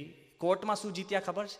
એ કે જેમ તમે મંત્ર બોલીને તમને કંઈક અનુભવ થતો હોય, ભગવાનની મૂર્તિ દર્શન કરીને અનુભવ થતો હોય, જાપ કરીને થતો હોય, ઉપવાસ કરીને થતો હોય, તો ડ્રગ કરીને અમારે અનુભવ કરવો એમાં શું ખોટું? તો અમે કહેવારે મંજૂરી આપી દીધી. લે, એ ચક્રમ દેશ છે, ફટ દઈને આપી દીધી એટલે ડ્રગ રિલિજિયન એને એસ્ટાબ્લિશ કરી. હજુ જોજો 1967ની સાલમાં એ ભારત આવ્યો લેન્ડ રોવર લઈને. આપણે છે ને બોધ ગયા, ત્યાંથી અલ્હાબાદ પ્રયાગમાં એ પહોંચ્યો ને પહેલી વાર ભારત. કોકે એને કીધું કે ભારતમાં એવા મહાત્માઓ છે ને એકદમ આધ્યાત્મિક ટોચ ઉપર બેઠા હોય તો કે ક્યાં મળે, કે હિમાલયમાં. બહુ જ સારી 67ની સાલમાં લેન્ડ રોવર લઈને હિમાલય તરફ ગયો. જેવો ગયો ને ત્યાં એક હિમાલયની તળેટીમાં એની ગાડી મૂકી. એનો મિત્ર એને છે ને એક નાની ગુફામાં લઈને ગયો. ત્યાં છે ને નીમ કરોલી બાબા, એક વૃદ્ધ કામડી ઓડીને ગુફાની અંદર એક બાબા બેઠા હતા. આ પોતે લખે છે હાર્વર્ડ યુનિવર્સિટીનો સાયકાયટ્રિસ્ટ. અને બેઠા હતા તે વખતે હજુ તો બોલે ને પહેલાં પેલો બાવો બોલ્યો હિન્દીમાં કે આપકી પાસ અચ્છી ગાડી હે, હમકો દે દો. લે આવું કંઈ કહેવાની વાત છે. હજુ તો એ કે હું પૂછું એ પહેલાં બાવાએ મારી પાસે ગાડી માંગી, એટલે મેં ના પાડી. એટલે પેલો કે વાંધો નહીં, કાલે મળજે. એટલે હું રાતે બહારે ગયો. રાતે પછી હું આકાશ સામે તારા જોતો હતો ને મારા મધરના થોડાક વિચાર કરે ને આમ છે તેમ છે. પછી સવારે 3:30 વાગે પેલા બાવાએ મને બોલાવ્યો. તે વખતે એક અંગ્રેજી ઇન્ટરપ્રેટ કરનાર એક માણસ. હવે આ બાજુ જોજો, આ માણસ હિપ્પીઓનો ગુરુ, હાર્વર્ડ યુનિવર્સિટીનો સાયકાયટ્રિસ્ટ, 10 વર્ષથી એક્સપેરિમેન્ટ કરે, આટલો પાવરફુલ, આખા અમેરિકામાં જેની નામના. એ માણસ પેલા એ બાવાએ એને બોલાવીને શું કીધું, એ કે યસ્ટરડે યુ આર વોકિંગ. પેલો કે હા, કારણ કે હિમાલયમાં જઈને માણસ ચાલે જ ને. આ તો સાયકાયટ્રિસ્ટ હતો. એ કે આમાં કંઈ નવી વાત નથી કરી. એ કે yesterday you are looking at the stars. એ કે રાતના તું છે ને તારા મંડળ સામે જોતો હતો. એ કે સ્વાભાવિક વાત છે, હિમાલયમાં કરવાનું શું બીજું હોય, આકાશતામાં જુઓ ને. એ કે પણ જે ત્રીજું વાક્ય બોલ્યો ને, મારા મગજનું બારણું ખોલીને અંદર આવીને બહારે જતો હોય ને એવો અનુભવ થયો. શું બોલ્યો ખબર, કે yesterday you are thinking about your mother. એ કે હું એક જ આ દુનિયામાં જાણતો હતો કે ગઈકાલે મને મારા માતાના વિચાર આવતા હતા. આ માણસ અંદર આવીને સીધો. એ કે એન્ડ શી ડાઈડ ઓફ પેનક્રિયાસ. એ હિન્દીમાં બાવો બોલ્યો જેને પેનક્રિયાસ શું છે ખબર નહીં, કે તારી માતાને પેનક્રિયાસનો પ્રોબ્લેમ હતો એટલે મરી ગઈ. હજુ તો મેં આનું સાંભળું છું સવારના 3:30 વાગે. એટલે મારા મનમાં વિચાર આવ્યો કે આને હું LSD આપું તો શું થાય. આરો હોશિયાર છે ને. એ કે આને હું LSD આપું તો શું થાય. હજુ તો વિચાર આવે ને પહેલાં એને શું કીધું ખબર છે, કે ગીવ મી યોર મેડિસિન. કે હું દોડતો નીચે ગયો. અને LSD છે ને કઈ ચમચા ચમચી ના હોય, નાની નાની ગોળીઓ હોય, મિલીગ્રામમાં હોય, ખ્યાલ હોય ને. હપ કરીને આપણે જે પેનાડોલ લઈ લેતા હોય ને મોટી મોટી ગોળીઓ ઠપકાર દે છે ચૂરણની ને એવી બધી, એવી ના હોય, નાની હોય. એ એક જ આપવાની કે 2 જ આપવાની જોઈને. એટલે પેલો આટલી નાની પાતળી બોટલ લઈને આવ્યો જેમાં લગભગ છે ને 125 જેટલી પેલી નાની નાની LSDની ટેબ્લેટ્સ હતી. એ કે હજુ આ બાવા પાસે પહોંચ્યો ને એટલે બાવાએ સીધી હાથમાંથી લઈ લીધી. મને લાગ્યું આને ભાઈ આખી બોટલ ખોલીને બધી ઠાલવીને મોઢામાં. મને લાગ્યું કે આ ખાલી 2 ગોળી લેવાથી તમારું મનનું ગિયર પહેલાંમાંથી છઠ્ઠું થઈ જતું હોય, આખી બોટલ આ ખાલી કરી ગયો કે ભૂકા નીકળી હશે. એટલે હું ત્યાં જ બેસી રહ્યો. તે વખતે આખો દિવસ એ બાવો બધા જોડે વાત કરે આ તે. અને પછી મારી સામે એને જોઈને શું કીધું ખબર છે, કે your medicine is good for beginners. કે બિગિનર્સને આ મેડિસિનથી જે હાઈ આવે ને, પણ એ કે the high you get chanting the name of Ram, એ કોઈ દિવસ એમાંથી માણસ પાછો નથી આવતો. એટલે રામ નામ તું લે. આ હાર્વર્ડનો સાયકાયટ્રિસ્ટ એના 5 લાખ જેટલા માણસો માનનાર. એને કીધું હું શું કરું. એ કીધું સાધુ થા. તે દિવસે તે ક્ષણ એનું નામ બાબા રામદાસ પાડ્યું. એ રિચર્ડ એલ્બર્ટ પોતે સાધુ થઈને અત્યારે જીવે છે, રામ નામ સિવાય બીજું કાંઈ લેતો નથી. આવો પાવરફુલ માણસ. થયું શું કે બધું જ ડૉક્ટર, તર્ક પ્રધાન, ડ્રગમાં લેવાઈ ગયેલો માણસ, તો પણ એને કોઈક સાધુનો જોગ થયો ને તો ડ્રગમાંથી ઓખડીને ભગવાનમાં એ પહોંચી શકે છે એવી શક્તિ થાય છે. પ્રમુખ સ્વામી મહારાજના પણ છે ને જે મોટી કિંમત છે ને, બરાબર છે કિંમત છે કે અત્યારે BAPS સંસ્થાના 9000 કેન્દ્રો છે. આ તમને આ એક દેખાય છે ને, એવા 9000 સેન્ટર્સ. અને આપણી વેબસાઇટ છે, તમે જોજો 7 મિલિયન પીપલ છે ને એને ક્લિક કરે છે, www.swaminarayan.org. એ વાત સાચી છે કે 700 ભણેલા ગણેલા સંતો છે, પણ એ પ્રમુખ સ્વામીની મોટપ નથી.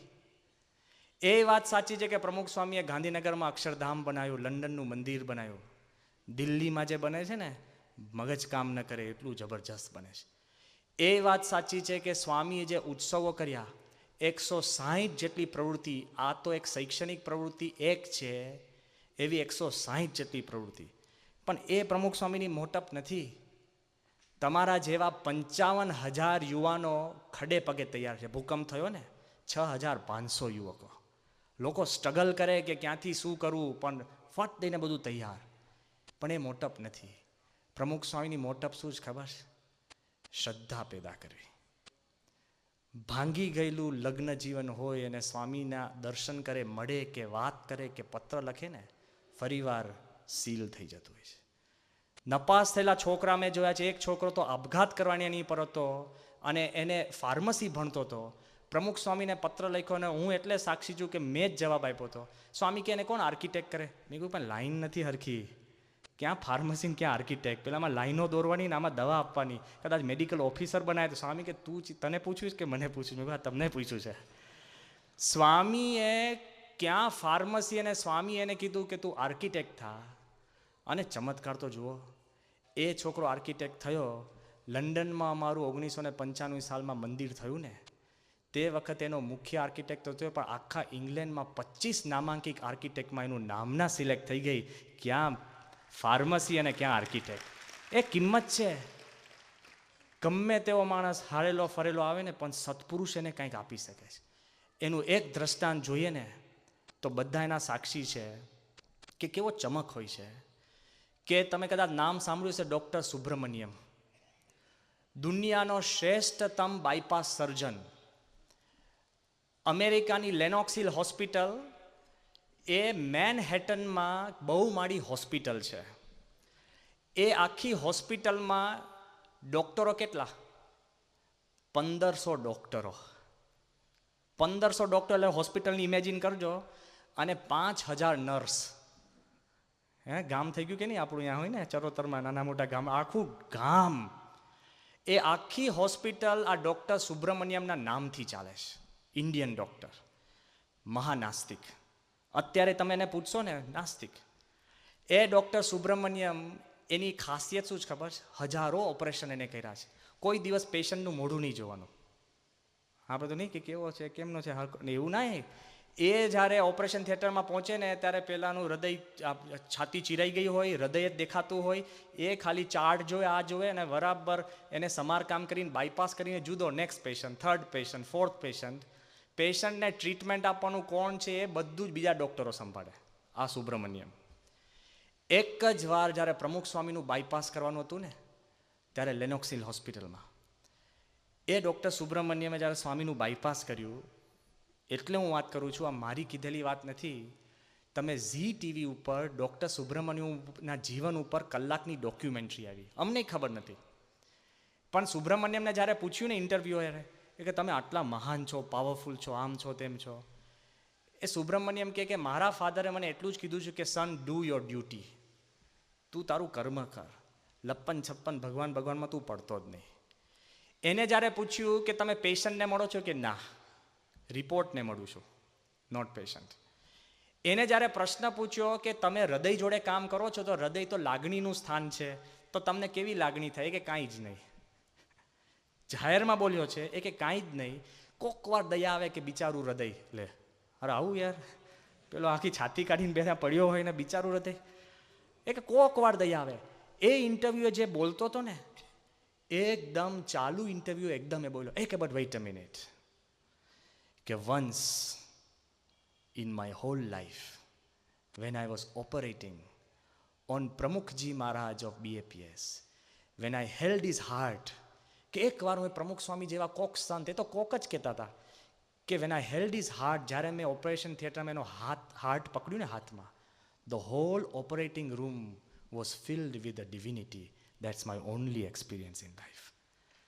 આ માણસ પોતે કહે છે કે એક વાર મેં પ્રમુખ સ્વામીનું ખાલી હાર્ટ પકડ્યું ને, જોઈ લેજો ઝી ટીવી ઇન્ટરવ્યૂ, ટોટલ નાસ્તિક માણસ. ત્યારથી એ કીધું કે મેં એમને કીધું છે મારી નર્સને કે મારી ઓફિસમાંથી તારે પ્રમુખ સ્વામીની મૂર્તિ કાઢવી નહીં. એ તો આપણને લાગે કદાચ વેગમાં બોલી ગયો હોય, પણ એ સુબ્રમણ્યમ એક જ વાર જ્યારે ગુજરાતમાં આવ્યા ને, પ્રમુખ સ્વામીને મળવા સારંગપુર જવાના હતા.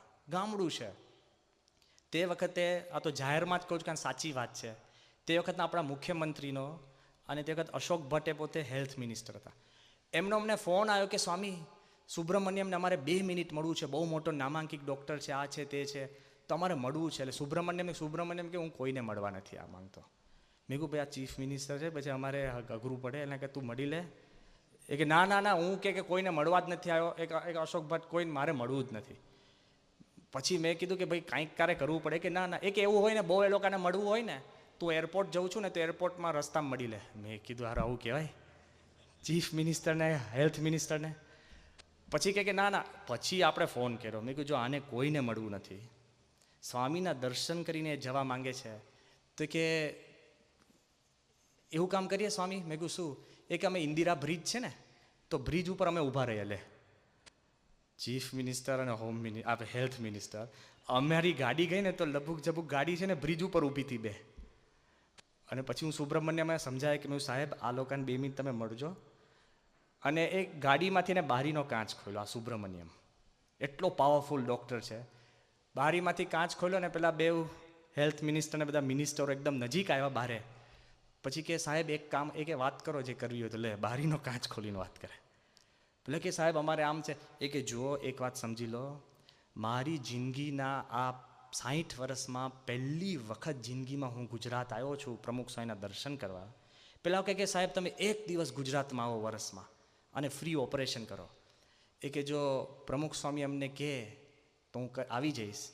અને ત્યાંથી જ પેલા કે સ્વામીને ફોન કરીને સ્વામીએ સુબ્રમણ્યમને શું કીધું કે ગુજરાત માટે તમે 2 દિવસ કાઢજો. હવે વિચાર કરો, જે માણસ તર્કથી પર, વિદ્વત્તા, મહત્તા, માન, ભગવાનમાં ના માનતો હોય, એ વ્યક્તિને પ્રમુખ સ્વામી બેભાન અવસ્થામાં હોય. સમજાય છે? પારાયણ નથી કરવી પડતી સાચા સંતોને. અમે તો કરીએ, કલાક કથા કરીને તોય શ્રદ્ધા ના થાય. અને પ્રમુખ સ્વામીના દર્શન કરો ને શ્રદ્ધા પ્રગટે.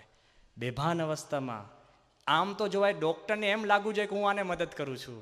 એ ડૉક્ટર જ્યારે બેભાન અવસ્થામાં ભૂલે ચૂકે પણ સંતના હૃદયને અડે છે ને, તોય એના જીવનમાં શ્રદ્ધા પેદા થાય છે. એનો જીવતો જાગતો દાખલો ડૉક્ટર સુબ્રમણ્યમ છે. મળવું હોય તો મળજો, ઈમેલ લખજો, આ વાતનો પુરાવો પણ કરજો, પછી માનજો કે આ સ્ટ્રેન્થ છે. જો આ સ્ટ્રેન્થ આપણામાં આવે તો કોઈ દિવસ જિંદગીમાં વાંધો આવતો નથી. અને કેટલી એની ચમક છે ખબર છે કે માણસ છે ને બાર્ગેન કરતો બંધ થઈ જાય. એટલું રાખજો, ભગવાનમાં શ્રદ્ધા રાખો ને, સંપૂર્ણ રાખજો. એમને એમ અધકચડી નહીં. એક માણસ જતો જતો ત્યાં આગળ ખીણમાં પડવા માંડ્યો અને ખીણમાં લપસતા લપસતા એની પાસે એક મૂળિયું હાથમાં આવી ગયું. અને એ કે ભગવાન હું તમામ ભક્તિ કરતો તો નામ છે, તમે ભગવાન સાચા છો તો મને હવે બચાવો. ભગવાનની આકાશવાણી થઈ. ભગવાન કે તે મને બોલાવ્યો? એ કે હા. એ કેમ રાહ જોવો છે, પકડી લો. ભગવાન કે હું તને પકડવા જ આવ્યો છું. આકાશવાણી, ખીણ છે, લબડે છે તું. એ કે તો પકડી લો ને. એક શરત, તું આ મૂળિયું છોડી દે ને પછી પકડું. પેલો કે પેલા પકડો પછી છોડો. બસ આટલો જ પ્રશ્ન છે. આપણે ભગવાનને શું કે મને પાસ કરો ને તો માનું. ભગવાન કે તું પહેલા માન પછી પાસ કરો. સમજાય છે? આપણે કે ભગવાન આટલું થાય તો કરું. ભગવાન કે તું કર પછી હું કરું. આટલો જ થોડોક ડિફરન્સ છે. પણ એટલી જ વિનંતી કે ગમે તે અવસરની અંદર જો તમને કાંઈ પણ થાય ને, ભગવાનમાં શ્રદ્ધાથી માણસ આગળ વધે છે. જ્યારે અક્ષરધામ ઉપર એટેક આવ્યો ને, ઘણા બધા તમારામાંથી જોયું હશે રાત. હું તો ત્યાં હાજર હતો. Whole night. It was the most horrible nightmare in our life. યાદ રાખજો. આટલા બધા બંદૂકના ધડાકા, આટલા બધા ગ્રેનેડ્સ, જે ટીવીવાળા જે લેતા હતા ને એ તો 15 એકર દૂરથી લેતા હતા. આખા ગાંધીનગરમાં ભણકારા વાગ્યા. અમે જોયા છે ટેરરિસ્ટ કિલ કરતા ના અંતે. You can do anything. એટલી બધી તકલીફવાળી વાત હતી ને. પણ યાદ રાખજો કે એ પરિસ્થિતિની અંદર પણ પ્રમુખ સ્વામી મહારાજની અંતરની અંદર ભગવાનમાંથી શ્રદ્ધા અણુ માત્ર ડગી નથી. એ મહત્તા છે. આપણે તો કાંઈ લેવા દેવા નહીં, તો કે ભગવાન સાચા હશે, ભાઈ તારે ક્યાં કાંઈ થયું છે, એમને મનસુબા. આપણા મનની અંદર જે દ્રઢતા હોય ને એમાંથી આગળ વધે છે. અને હકીકતમાં એ શ્રદ્ધાને લીધે ગુજરાતમાં શાંતિ થઈ. એ સહન અને સંયમને લીધે જે પડઘો પડ્યો એને કરીને ફરીવાર આખા ગુજરાતના લોકોને પોતાની અંદર શ્રદ્ધા પેદા થઈ કે નહીં. ક્યાં સુધી ખબર છે? અડવાણીજીએ સ્વામીને વાત કરી કે સ્વામી, જર્મનીમાં કોન્ફરન્સ હતો, ત્યાં આતંકવાદના કોન્ફરન્સની અંદર એ લોકોએ શબ્દ બહાર પાડ્યો, શું? The Akshardham response. કે જો આતંકવાદ સામે એને એકદમ ઘડીને કઈ રીતે શાંત કરીને પાછળથી પણ બધું ક્રિયા કરવી હોય તો આવી રીતના શાંતિથી પણ રિસ્પોન્સ આપે તો બહુ છેડા નથી થતા. આવી રીતે પણ વાતો આવી. તો એક ખાસ ખ્યાલ રાખજો, જીવનમાં શ્રદ્ધા હશે તો દરેક ક્ષણ તમારી શ્રદ્ધા અને સફળતાવાળી થાય છે. એક નાનો છોકરો દરિયા કિનારે રોજ દરિયાની સામે જોઈને શું બોલે કે એક વખત એવું આવશે કે દરિયા મધ દરિયે જઈને હું દુનિયાને કહીશ કે દરિયા ઉપર મેં જીત મેળવી. કોઈ એને દરિયા કિનારામાંથી આગળ લઈ જાય નહીં, માછીમારનું ગામ. પણ એક છોકરાને એવો વિચાર આવ્યો કે એક નાની હોડી લઈને હોડીમાં બેઠો.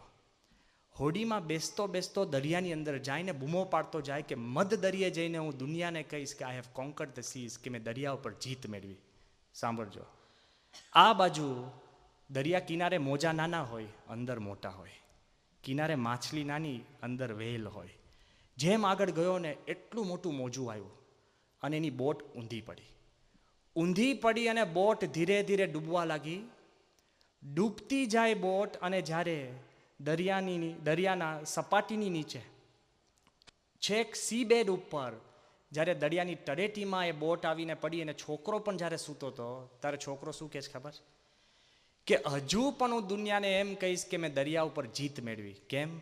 કે આટલો મોટો દરિયો એક નાના છોકરાને પોતાની છાતી પર રાખી ન શક્યો, અને આટલો નાનો હું અત્યારે આખા દરિયાને મારી છાતી ઉપર રાખું છું. આ ડિફરન્સ છે. ઇફ યુ હેવ ફેઇથ, તો શ્રદ્ધાએ કરીને તમારી દરેક હાર જીતમાં ફરી વળે છે. અને ભગવાનમાં શ્રદ્ધા હોય એને કરીને કોઈ પીછેહટ થતી નથી. તો આજના દિવસે પ્રાર્થના કરીએ, તર્ક રાખજો, પણ એ તર્કથી પર એક દુનિયા છે, સુખની દુનિયા, શ્રદ્ધાની દુનિયા અને મૂલ્યોની દુનિયા. એ દુનિયામાં પણ આપણે જીવી શકીએ. એ જ આજના દિવસે પ્રાર્થના. સહજાનંદ સ્વામી મહારાજ.